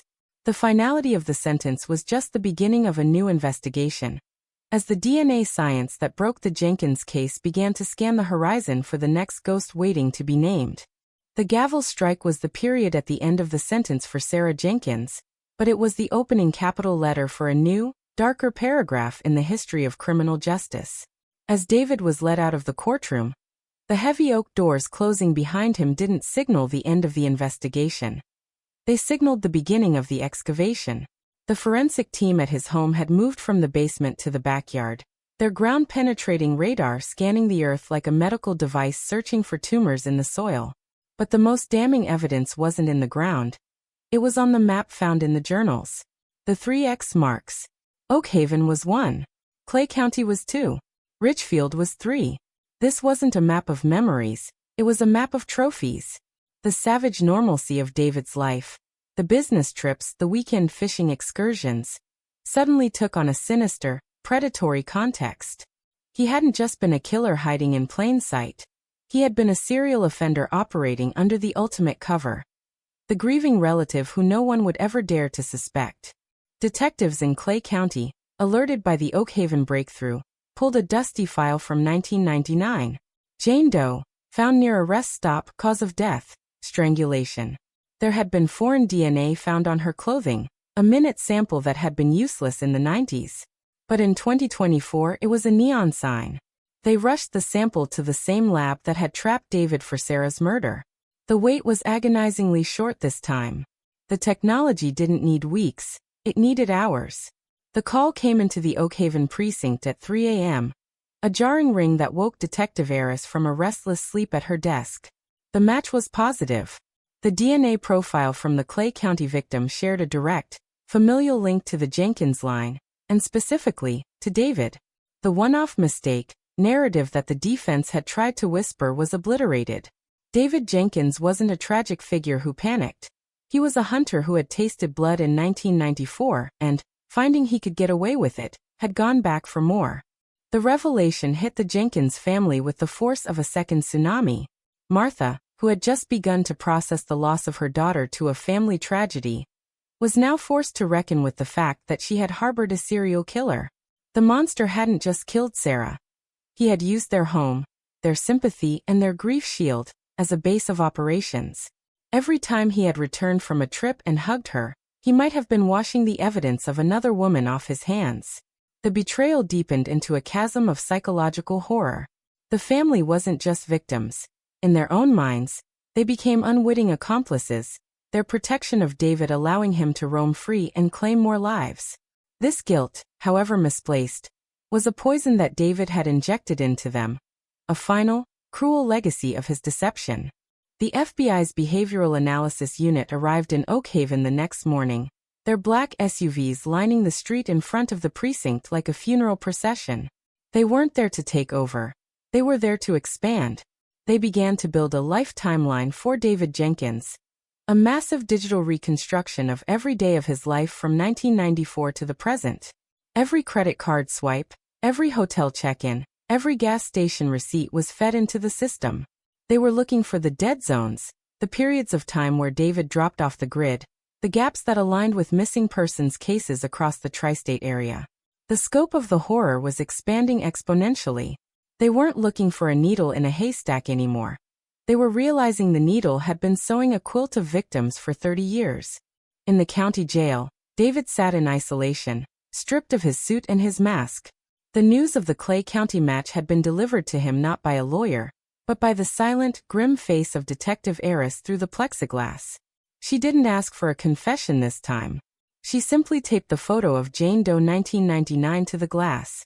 David looked at it, and for a fleeting second the facade cracked. A twitch of the eye, a tightening of the jaw, a micro-expression of recognition. He knew her. He remembered her.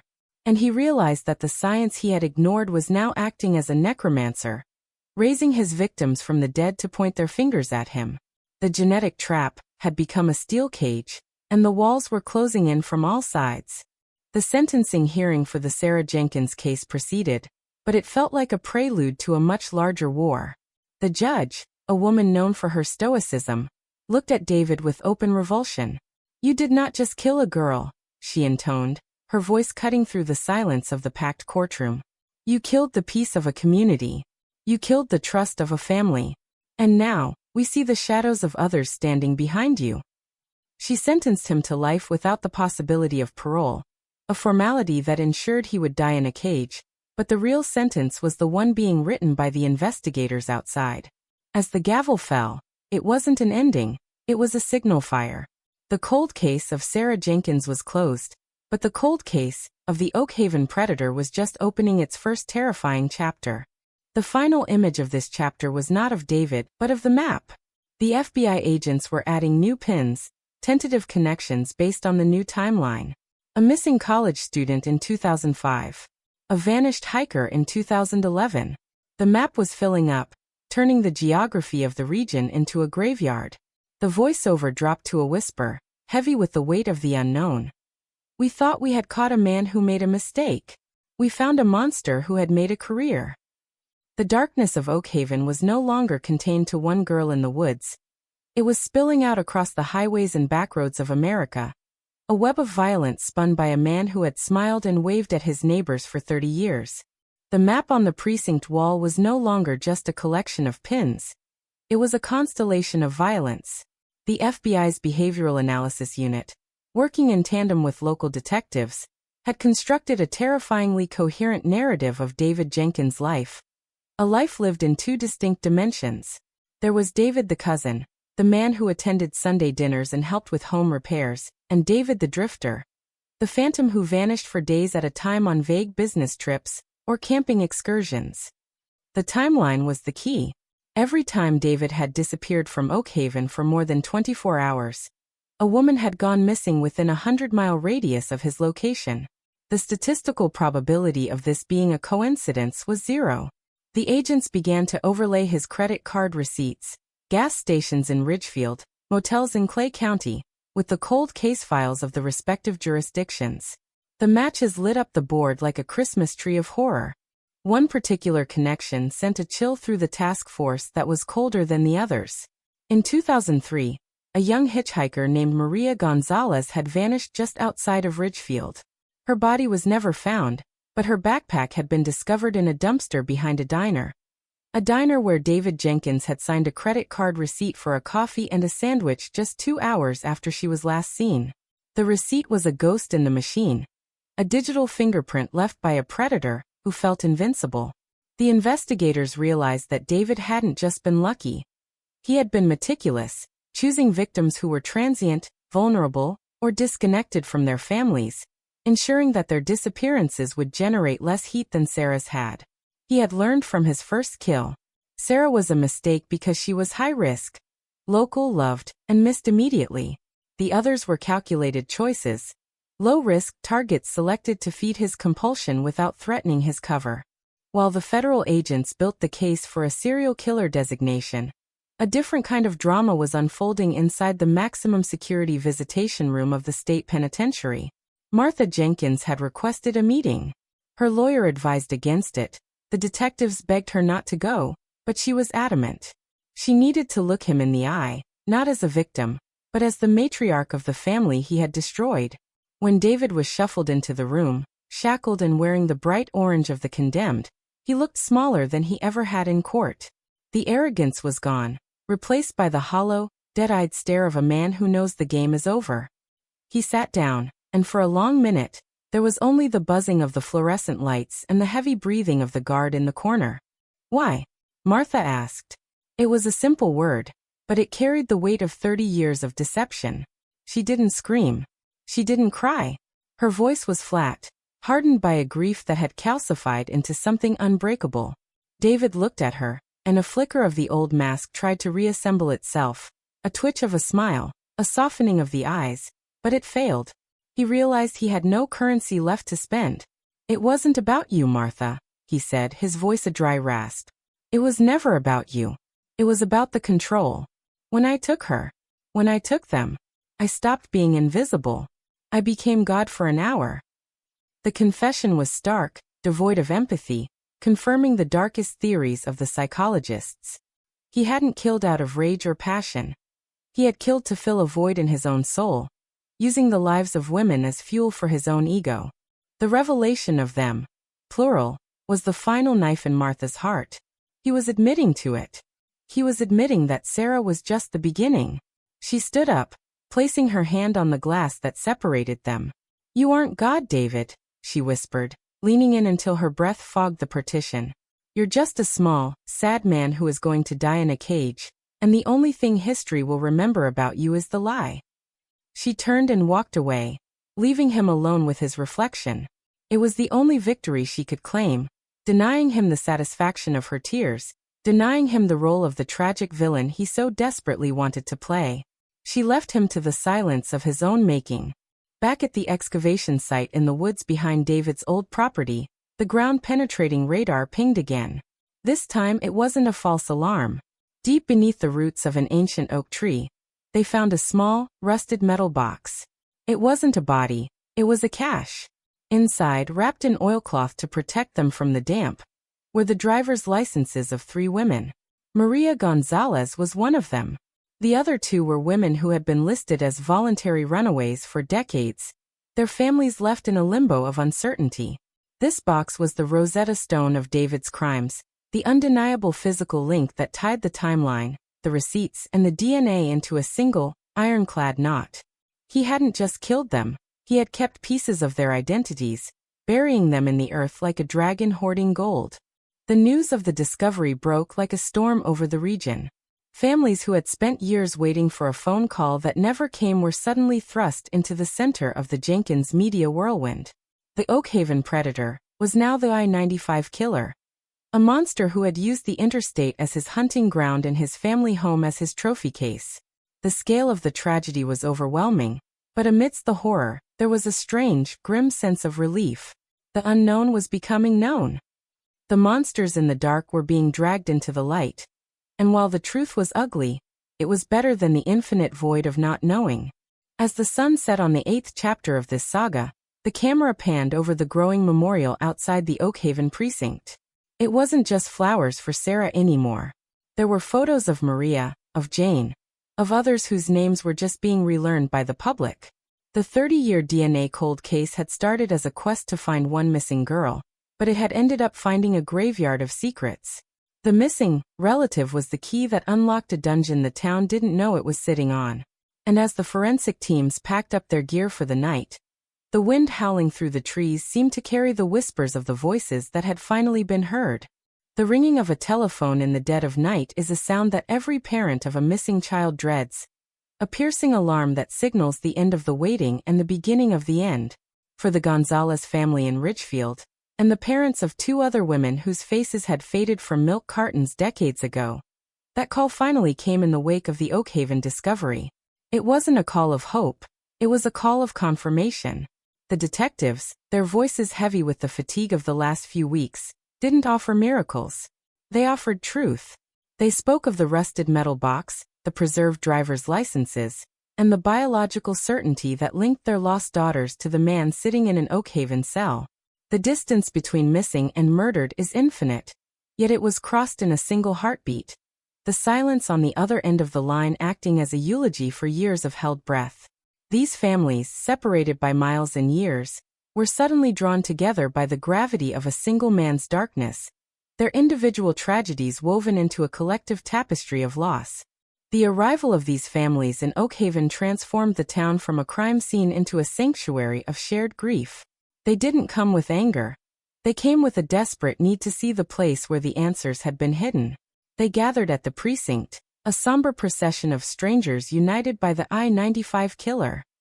Martha Jenkins, the woman who had unknowingly harbored the monster, stood at the doors to meet them.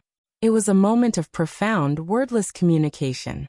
There was no blame in the eyes of the other parents, only a recognition of a shared victimization. They saw in Martha not the mother of the killer, but another mother who had been deceived, another casualty of David's war on the innocent.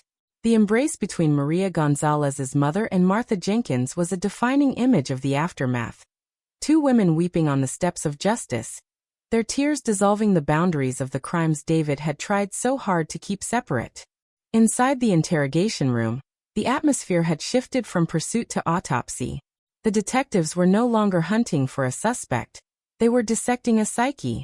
They laid the driver's licenses on the table in front of David, Maria's, heavily laminated, the others cracked and faded. These were the items he had touched when he wanted to feel powerful, the secret tokens of his godhood. Now, under the harsh fluorescent lights, they looked like what they were. Cheap plastic cards belonging to women who had lives, dreams, and futures that he had stolen. The trophies had become accusers. David stared at them, and for the first time, the magnitude of his exposure seemed to crush him.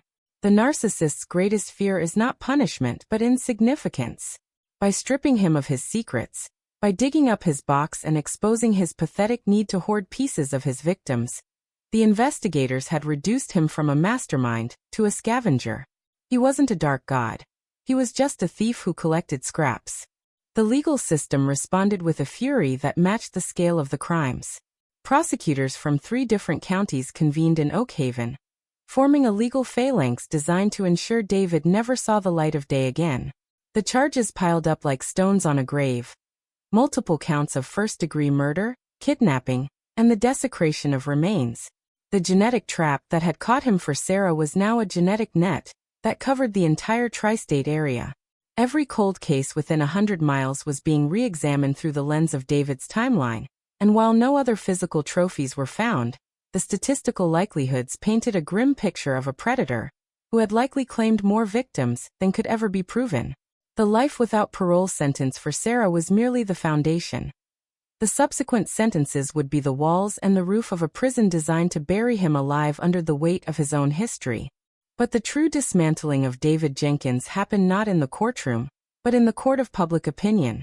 The press, which had once lauded him as the tragic hero of the 1994 search, turned on him with a vengeance.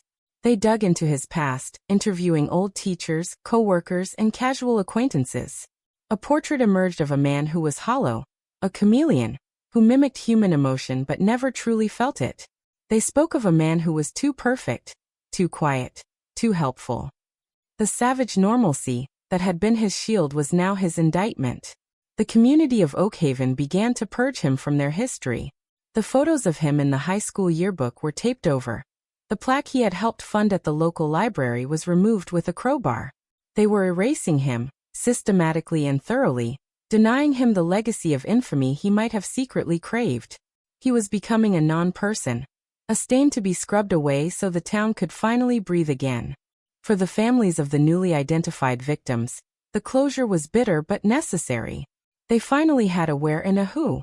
Even if the why remained a black hole of sociopathy, they could stop scanning the faces of crowds hoping to see their daughters. They could stop flinching every time a phone rang late at night. The recovery of the licenses allowed for a symbolic return of their children. Memorial services were held in Richfield and beyond, services where the coffins were empty but the closure was real. The missing were no longer lost. They were found, and their names were spoken aloud, reclaimed from the silence David had imposed upon them. The focus shifted from the monster who took them to the women they were, Maria the artist, Julie the nurse, and the teacher. They were no longer just victims of the Oak Haven predator. They were people, restored to dignity by the very investigation that had exposed their killer. As the sun set on the 9th chapter, the camera lingered on the window of David's cell. He stood with his back to the room, looking out at a slice of sky that was cross-hatched by iron bars. He was alone in a way that few humans ever are, stripped of his family, stripped of his freedom, and stripped of the secrets that had given him his twisted sense of self. The missing relative had become the missing man. A figure who would exist only in the gray, concrete limbo of the correctional system until his last breath. The justice was absolute, but it was quiet. There were no more sirens, no more press conferences. Just the heavy, crushing silence of a life that had consumed so much, now forced to consume itself in an empty cage. The seasons in Oakhaven didn't just change after the verdict. They seemed to scrub the landscape clean, a slow, methodical erosion of the past that mirrored the town's desperate attempt to forget the name David Jenkins. The winter that followed the sentencing was harsh, a brutal expanse of gray ice and biting wind that stripped the leaves from the trees in the old woods, leaving the branches bare and skeletal against the sky. It was as if nature itself was trying to expose any remaining secrets hidden in the brush, a final, freezing purge of the landscape that had concealed a monster for 30 years. The Jenkins family home, once the warm, beating heart of the neighborhood where neighbors would gather for coffee and gossip, stood silent and condemned, not by the city, but by the collective memory of the community. The windows were dark, the curtains drawn tight like eyelids over a dead man's eyes, and the lawn, once manicured by David's own meticulous hand, began to surrender to the wild chaos of weeds and creeping ivy. It was no longer a house. It was a mausoleum of betrayal, a physical scar on the street that no one wanted to look at but everyone felt. For Martha Jenkins, the aftermath was a quiet, suffocating exile. She didn't leave Oakhaven immediately. She stayed for the first year, moving through the rooms of her home like a ghost haunting her own life. Every corner of the house held a trapdoor of memory. The kitchen table where David had sat and held her hand while she cried for Sarah. The porch swing where he had told her that hope was a virtue. The hallway where he had hung his coat, the same coat he had worn the night he took her daughter. The psychological violence of these memories was relentless. Martha found herself unable to trust her own mind, unable to trust the warmth of a memory, because the source of that warmth had been cold-blooded. She became a recluse, a woman defined by a singular, horrific irony. She was the mother of the victim and the aunt of the killer, trapped in a biological crossfire that left her with no safe harbor. The grocery store runs became tactical missions to avoid eye contact. The church services became ordeals of whispered pity. The community tried to be kind, but their kindness was laced with a terrifying curiosity, a need to look at her and wonder how she couldn't have known, how a mother's intuition could have been so blinded by a nephew's charm. The dismantling of David's life was a public spectacle that played out in slow motion. The estate sale of his belongings was a macabre event, a gathering of the morbidly curious rather than genuine buyers.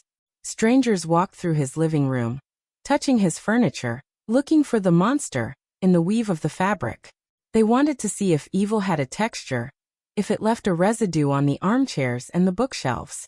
But they found nothing but the banality of the middle class, a collection of perfectly ordinary items that made the horror even more potent. The banality of evil was on full display. There were no dungeons, no blood-stained walls, just a coffee maker and a recliner and a stack of old magazines. This was the true terror that Oakhaven had to swallow. The realization that the devil doesn't have horns. He has a mortgage, a lawnmower, and a friendly wave for the mailman. The sale ended with most items unsold, eventually hauled away to a landfill, buried under tons of trash. A fitting end for the artifacts of a life built on garbage. As the years began to stack up, pushing the events of the trial further into history, the David Jenkins case began to transform from a local tragedy into a national precedent. The legal and forensic communities studied it not just as a murder, but as a watershed moment in the application of investigative genetic genealogy. It became a case study in the power of the long game, a proof of concept that time is no longer a sanctuary for criminals. Cold case units across the country began to reopen files that had been gathering dust since the 70s and 80s, emboldened by the success in Oakhaven. The Jenkins effect was real. It was the sudden, terrifying realization for predators everywhere that their family trees were weaponized against them. David had thought he was fighting a war against the police, but he had actually been fighting a war against the future, and the future had won. The technology that caught him was indiscriminate and relentless. A digital bloodhound that could sniff out a drop of blood across 3 decades and 10,000 miles of genetic code. In the precinct, the Jenkins wall, the massive corkboard that had dominated the detective's office for years, was finally taken down. It was a ritualistic moment. Detective Eris, whose career had been defined by the final pursuit, pulled the pins one by one. The photos of Sarah, of Maria, of the others. They were carefully placed into archival boxes, not to be forgotten, but to be laid to rest. The map of the timeline, the receipts, the DNA charts, all of it was dismantled. But the empty space on the wall remained. A lighter patch of paint where the sun hadn't touched for years. A ghost image of the investigation that would never truly fade.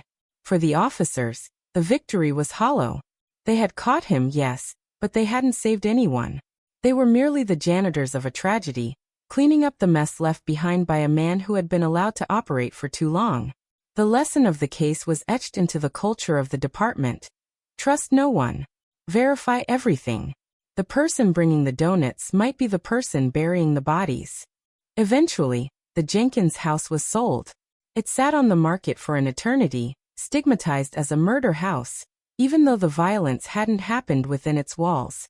The buyers were a young couple from out of state, people who didn't know the lore, who didn't hear the echoes of David's voice in the hallways. They renovated, painting over the beige walls with bright colors, tearing out the carpets that David had walked on, planting new flowers in the garden where he had once buried his secrets. It was a necessary exorcism. The sound of a new baby crying in the upstairs bedroom, the smell of fresh paint, the sight of a tricycle in the driveway. These were the things that finally broke the curse. Life, in its relentless, stubborn way, was reclaiming the space. The darkness was being pushed back not by force, but by the simple, undeniable momentum of the living. But while the house changed, the woods remained. The Oakhaven forest, the site of the original sin, became a place of conflicting energies. For the teenagers of the town, it was a place of legend, the haunted woods, where Sarah Jenkins had vanished. They would dare each other to walk the path at night, looking for the ghost in the mist, turning a horrific reality into a campfire story. But for the older generation, the woods were a sacred, solemn ground. A permanent memorial was erected near the tree line, a simple stone bench and a plaque with the names of the victims. It became a place of pilgrimage, not just for the families, but for the townspeople who needed to make amends for their own blindness. They would sit there in the quiet of the morning, watching the fog roll in, and wonder how many times they had looked at those trees and seen nothing but scenery, when the truth was lying just beneath the leaves. Martha Jenkins eventually left Oakhaven. She moved to a small coastal town 3 states away, seeking the anonymity of the ocean. She changed her name, reverting to her maiden name, shedding the Jenkins label like a diseased skin. She lived out her final years in a quiet solitude, a woman who had seen the absolute worst of humanity and chosen to withdraw from the game. She never visited David in prison. She never replied to his letters, which came sporadically at first, filled with self-pity and manipulative nostalgia, before finally stopping altogether. When she died, 10 years after the verdict, there was no obituary in the Oakhaven paper, just a quiet notice in her new town. She was the final casualty of the case, a woman whose life had been collateral damage in her nephew's war on the world. Her death marked the severing of the final living link to the pre-tragedy era, the closing of the book on a family that had been annihilated from the inside out. David Jenkins exists now only as a number in the state penitentiary system. He is an old man, his hair white, his movements slow and arthritic. He works in the prison laundry, folding sheets that smell of bleach, a mundane task for a man who once thought he held the power of life and death. He is a pariah even among the other inmates. Crimes against women, crimes involving such profound betrayal, carry a stigma that even criminals respect. He lives in a cage of silence. He tells no stories. He has no visitors. The narcissism that fueled him has turned inward, eating him alive, a cancer of the soul that has left him a hollow shell. He spends his days staring at the concrete, perhaps replaying the tapes of his life, trying to find the moment where the script went wrong, still unable to grasp that the flaw was not in the script, but in the author. He is a forgotten man, a footnote in the history of forensic science, a cautionary tale about the banality of evil. The legacy of the Oakhaven case is not found in the courtroom transcripts or the police files. It is found in the changed DNA of the community itself. Oakhaven is no longer the town where people leave their doors unlocked. It is no longer the place where a neighbor is trusted simply because he has lived there for 20 years. There is a wariness now, a sharp, jagged edge to the town's hospitality. When a new face appears, or when an old face acts strangely, the memory of David Jenkins flits through the collective mind like a shadow. They learn the hard way that the mask of sanity is easy to wear, and that the monsters don't live in castles or caves. They live in the beige house on the corner, they drive the sensible sedan, and they bring casseroles to funerals. Yet, amidst the scars, there is a resilience. The case proved that truth is inevitable. It might take 30 years, it might require technology that hasn't been invented yet, but the truth is a stubborn thing. It waits in the soil, in the fibers of a jacket, in the microscopic cells left on a sneaker. It waits for the world to catch up. The solving of the 30-year cold case gave the town a grim kind of hope. The belief that nothing stays buried forever. The cold reality that replaced the cold case was painful, yes, but it was real. It was solid ground upon which they could finally build a future, knowing that the ghosts had been named and the predator had been caged. As the sun sets over Oakhaven today, the light hits the memorial stone by the woods, casting long shadows across the grass. The mist begins to rise, just as it did in 1994, curling around the trees in a silent, ghostly dance. But the fear is gone. The mystery is solved. The boogeyman has been stripped of his power. The wind rustling through the leaves no longer sounds like a whisper of missing. It sounds like a sigh of relief. The story of Sarah Jenkins, of the DNA, of the betrayal, has passed into history. It is a scar on the land, but scars are proof of healing. The town survived. The truth survived. And in the end, the silence of the woods is no longer the silence of a secret kept, but the peace of a justice finally, exhaustingly done. The final camera shot pulls back, rising high above the town, turning the houses and streets into a patchwork quilt of lights and shadows. The world continues to turn. New families move in, old families pass on. The cycle continues. But down there, in the grid of the streets, the lesson remains. The eyes of the town are open now, wide open, watching the shadows, watching the light, and watching each other, bound together by the terrible, beautiful knowledge that the truth is always there, waiting to be found in the blood. The screen fades to black, leaving only the sound of the wind, a timeless, breathing reminder that while people may vanish, the truth never disappears. The story of Sarah Jenkins and the 30-year shadow of Oakhaven does not end with the rusting of a prison cell or the sale of a house. It ends in the sterile, hushed atmosphere of a lecture hall at the Quantico FBI Academy, 20 years after the verdict. The Jenkins Protocol is now a standard chapter in the curriculum of every forensic genealogist and homicide detective in the country. A young instructor, standing before a room of cadets who were not even born when Sarah disappeared, projects the timeline of the case onto the smartboard. It is a map of failure and redemption, a graphic demonstration of how law enforcement evolved from the analog darkness of the 20th century into the digital illumination of the 21st. The case is no longer a tragedy in this room. It is a tool, a weapon forged in the fires of Oakhaven to ensure that the mistakes of 1994 are never repeated. The instructor points to the date of the DNA breakthrough, emphasizing not the technology itself, but the persistence required to use it, the refusal to let a file gather dust, the audacity to believe that a microscopic strand of biology could outlast a killer's lie. In this academic setting, David Jenkins is stripped of his humanity entirely. He is dissected as a psychological archetype, the intimate betrayer. The cadets study his journals not as the writings of a man, but as the data points of a predator.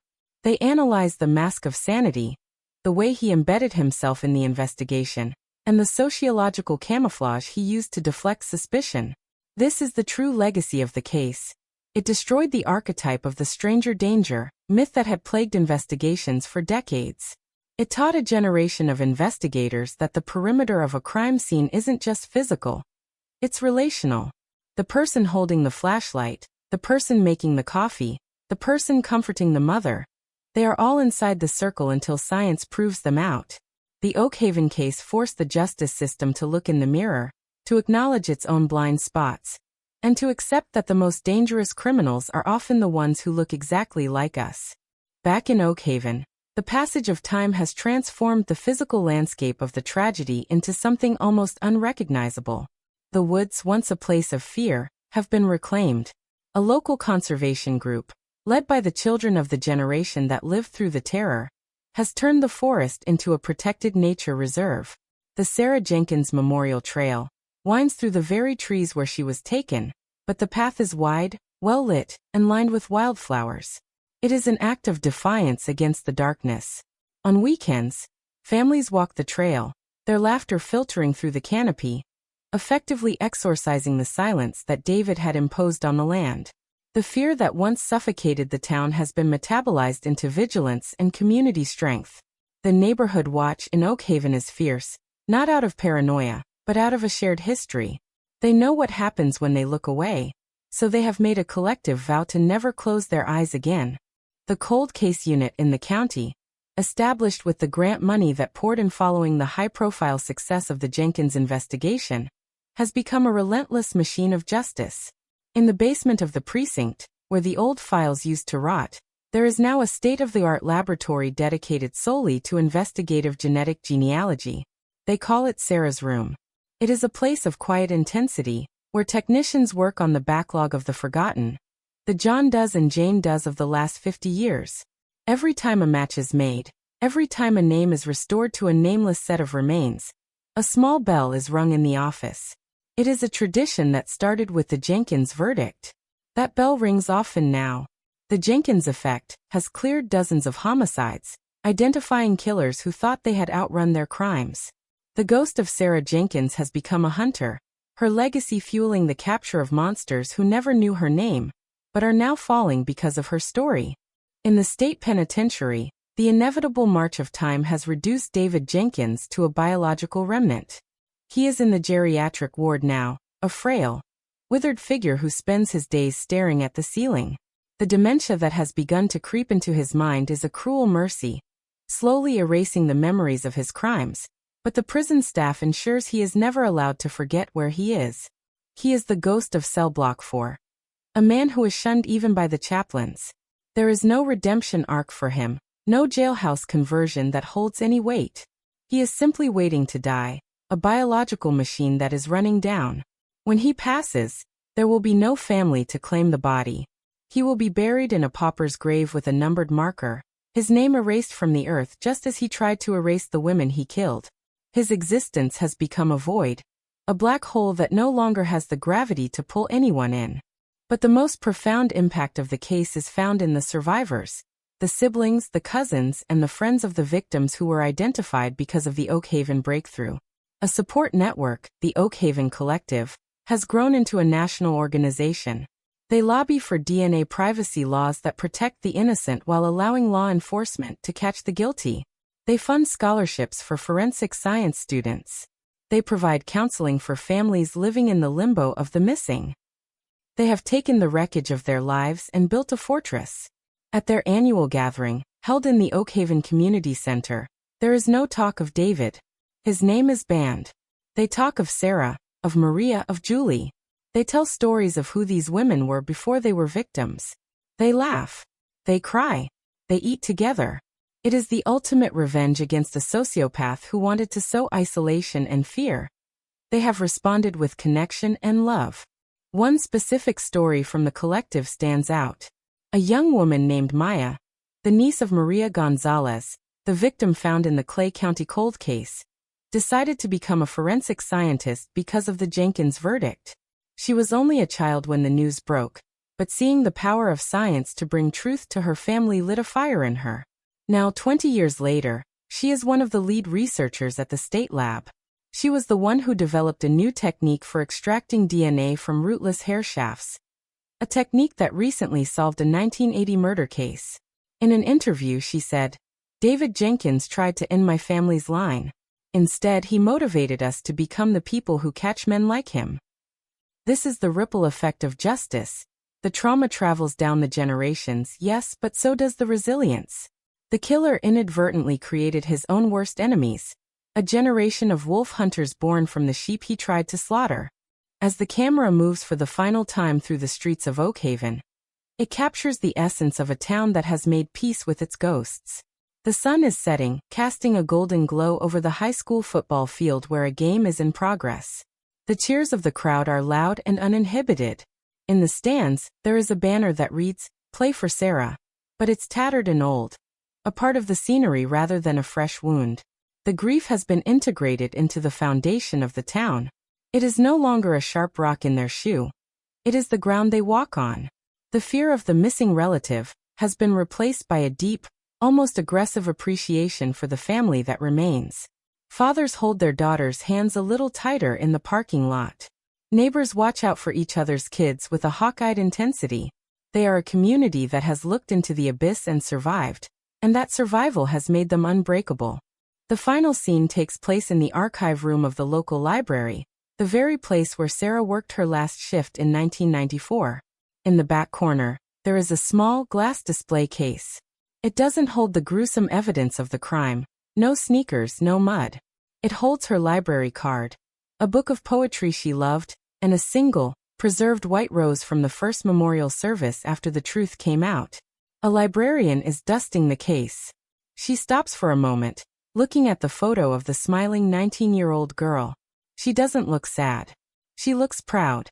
She knows that this girl in her death did more to change the world than most people do in a lifetime. The voiceover drops to a whisper, intimate and final. We spend our lives afraid of the dark, afraid of what might be hiding in the shadows of the woods or the corners of our rooms. But the story of Oakhaven teaches us that the light is stronger. It may take time, 30 years, 40 years, a lifetime. But the light is relentless. It travels through time, through blood, through the very soil of the earth to find the truth. David Jenkins thought he could bury the past. He thought he could hide a hurricane in a jar. But he forgot the one rule that governs this universe. Nothing is ever truly lost. We are written in a code that cannot be erased. And as long as there is someone willing to read it, justice will always find a way home. The screen fades not to black, but to white, a blinding, cleansing light that dissolves the shadows, the prison bars, and the fear, leaving only the enduring, invincible truth. The 30-year DNA cold case is closed. The file is shelved. But the light remains. The narrative was supposed to end with the fading light over Oakhaven, with the closing of a case file and the quiet satisfaction of justice served. But the grave has a way of speaking when the living are finally silent. 10 years after the conviction, on a Tuesday that was indistinguishable from the thousands of other Tuesdays he had spent in captivity, David Jenkins died. There was no cinematic finale, no last-minute confession whispered to a straining priest, and no storm raging outside the barred windows. He simply ceased to exist. The heart that had pumped ice water through his veins for 68 years stuttered, and stopped during the graveyard shift, leaving him slumped over a tray of uneaten prison loaf. The announcement of his death traveled through the wires of the correctional facility with a surprising lack of fanfare. He was inmate 09821, a number that had finally been retired. To the prison staff, it was a paperwork event. To the world outside, it was a footnote scrolling at the bottom of a news channel. But to the detectives who had built their careers on dismantling his life, the death of David Jenkins was not an exit. It was a key turning in a lock that had remained stubborn until his final breath. The standard procedure for a deceased inmate of his classification involved a thorough sweep of the cell, a final inventory of the mundane artifacts of a life in a cage. It was a task assigned to a junior officer, a young man named Alvarez who viewed the Oakhaven monster as a history lesson rather than a living threat.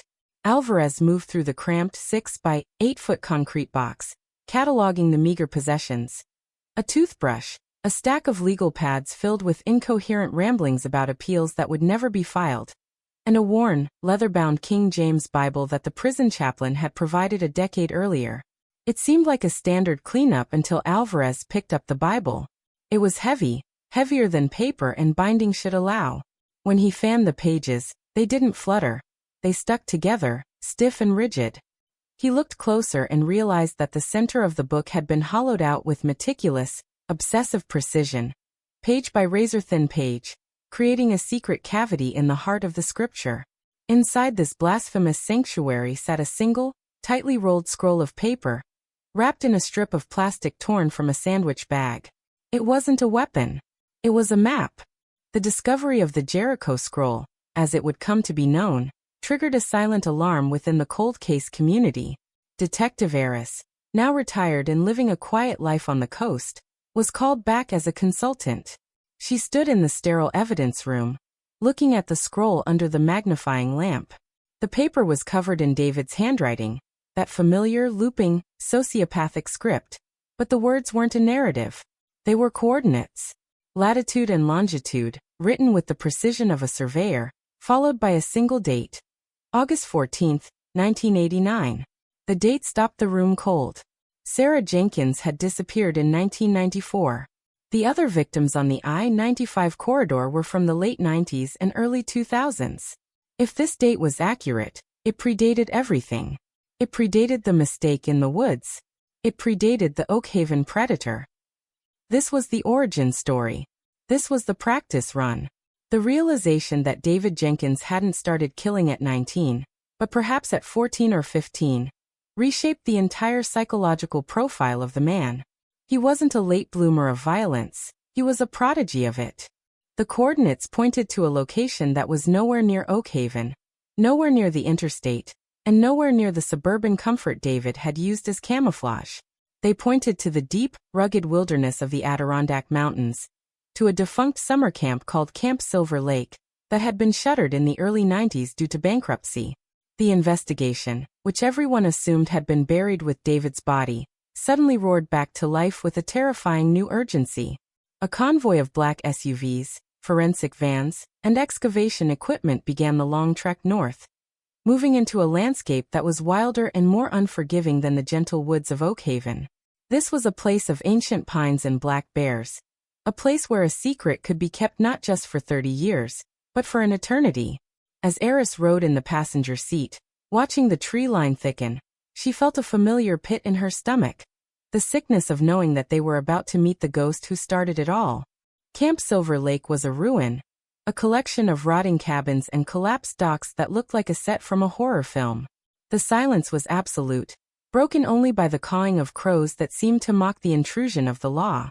The coordinates led them away from the main camp, down an overgrown trail that hadn't seen a human footprint in decades, to the foundation of an old ice house near the edge of the water. The structure was gone, burned down years ago, leaving only a stone footprint in the earth. The forensic anthropologist, Dr. Thorne, who had aged gracefully since the Sarah Jenkins trial, directed the team. They weren't looking for a body on the surface. They were looking for a disturbance in the soil strata that dated back to the fall of the Berlin Wall. The ground-penetrating radar was deployed, its wheels bumping over the uneven terrain, sending sonic pulses into the history of the Earth. For hours, there was nothing but the static of roots and rocks. Then, near the northwest corner of the foundation, the signal changed. It wasn't the jagged return of a stone. It was the soft, organic absorption of a void. The digging was done by hand. No backhoes, no heavy machinery. This was surgery on the Earth. As the layers of soil were peeled back, the team moved through the decades, the litter of the 2000s, the ash of the 90s, and finally, the undisturbed clay of the 80s. At a depth of 4 feet, the spade hit something that wasn't wood or stone. It was plastic. A heavy-duty tarp, blue and crinkled, preserved by the lack of oxygen in the dense clay. A collective breath was held as the soil was brushed away. Inside the tarp was a small, skeletal frame, curled into a fetal position. But it wasn't just remains, it was a time capsule. Buried with the body were items that shattered the hearts of the hardened detectives. A pristine baseball card from 1989, a plastic compass, and a woven friendship bracelet that had miraculously retained its color. This wasn't a woman. This wasn't a hitchhiker. This was a child. The identification process was faster this time, fueled by the digitized records of the modern era. The DNA from the tooth pulp was run against the National Missing Persons database, but the match didn't come from a Jane Doe file. It came from a familial search that linked the boy to a family in a neighboring state who had reported their son, Tommy, missing during a camping trip in 1989. The official police theory at the time had been a drowning, a tragic accident in the vastness of the lake. They had dragged the waters for weeks but found nothing. They had assumed the lake had taken him. But the lake hadn't taken him. David Jenkins, a 15-year-old counselor in training at the time, had taken him. The accident was the first lie, the foundational brick in the fortress of deceit that David would build over the next 40 years. The boy hadn't drowned. He had been hunted. The discovery of Tommy changed the narrative of David Jenkins from a serial killer to something far darker. A born killer. It filled in the blank page of his adolescence, explaining the coldness that his high school teachers had often commented on, but couldn't quite place. He hadn't snapped in 1994. He had been refining his craft. The killing of Tommy was the prototype. It was where he learned how to hide a body, how to feign concern, how to watch the police search for something he knew they would never find. He had watched the dragging of the lake with the same faux somber expression he would later wear at Sarah's vigils. It was a rehearsal for the performance of his life. The scroll in the Bible wasn't a confession of guilt. It was a boast. Even in death, David wanted credit. He couldn't bear the thought of his first masterpiece going anonymous. He wanted the world to know that his darkness ran deeper than they had ever imagined. The revelation necessitated one final journey for Detective Eris. She traveled to the home of Tommy's surviving brother, now a man in his 50s who had lived his entire life in the shadow of the drowning. When she knocked on the door, she wasn't bringing bad news. She was bringing the truth, however jagged it might be. She sat in his living room, recounting the discovery, explaining that his brother hadn't been lost to nature, but to a human predator. The news was a shock, a rewriting of family history that turned a tragic accident into a crime. But there was a strange release in it. The guilt the family had felt, the guilt of not watching him closely enough near the water, was absolved. It wasn't their fault. It had never been their fault. They had been up against a monster in the making. A force of nature they couldn't have predicted. The brother wept, not just for the loss, but for the lifting of a 40-year-old burden. Back in Oakhaven, the news of the patient zero discovery rippled through the community, but the reaction was different this time. There was no fresh fear, only a grim validation. They had already faced the worst. This was just the echo. The town had inoculated itself against the horror. The final piece of the puzzle didn't shatter them, it solidified their resolve. They realized that they had defeated a monster who had been operating for longer than anyone knew. And in doing so, they had stopped a lineage of violence that might have continued indefinitely. The Sarah Jenkins Memorial Trail saw an influx of visitors that week, people walking with a renewed sense of purpose, honoring not just Sarah, but Tommy, and every other life that David had tried to erase. The final administrative act of the Jenkins case took place in the county clerk's office. The death certificate of David Jenkins was updated. The cause of death remained heart failure, but a note was added to the file, a cross-reference to the multiple homicide investigations now closed by his demise. The file was thick, a heavy brick of paper that contained the souls of half a dozen people. Eris took the file herself, walking it down to the basement archive. She didn't put it on the active shelf. She walked to the very back of the room, to a section reserved for closed/resolved. She slid the box onto the metal rack, the cardboard scraping against the shelf with a sound that felt like a final exhale. She stood there for a moment in the dust-mote silence, looking at the name, Jenkins, written in sharp black marker. She didn't feel triumph. She felt peace. The chase was over. The runner had been caught, the secrets had been dug up, and the earth had been leveled. As she walked out of the precinct into the bright, blinding sunlight of the afternoon, the world looked different. The colors were sharper, the sounds of the street clearer. It was the clarity that comes after a long fever breaks. The story of the 30-year DNA cold case, which had expanded into a 40-year saga of a serial predator, was finally, truly written. There were no more sequels, no more hidden boxes, no more scrolls. The ink was dry. The narrator's voice, which had guided the listener through the twists and turns of the investigation, began to soften, losing its edge of tension and settling into a tone of reflective calm. We tell these stories not to scare ourselves with the monsters in the dark. The voiceover intoned, the words floating over a montage of the recovered lives, Sarah's smile, Tommy's baseball card, the reclaimed woods of Oakhaven. We tell them to remind ourselves of the light that hunts them. We tell them to prove that time is not a place where secrets go to die, but a waiting room for the truth. David Jenkins is gone, his name destined to rot, but the truth he tried to bury has bloomed like wildflowers in the clearing. The case is closed, the archive is sealed, and the silence that follows is not empty. It is full. It is full of the names we remember, the justice we fought for, and the undeniable proof that even the deepest grave is not deep enough to hide from the light. The screen does not fade to black this time. It holds on the image of the blue sky above the Oakhaven woods, vast and limitless, a canvas of infinite possibility. A single bird takes flight, soaring upward, catching the updraft, rising higher and higher until it is just a speck against the blue. The music swells, a major chord, resolved and harmonious, and then cuts to silence. The story is done.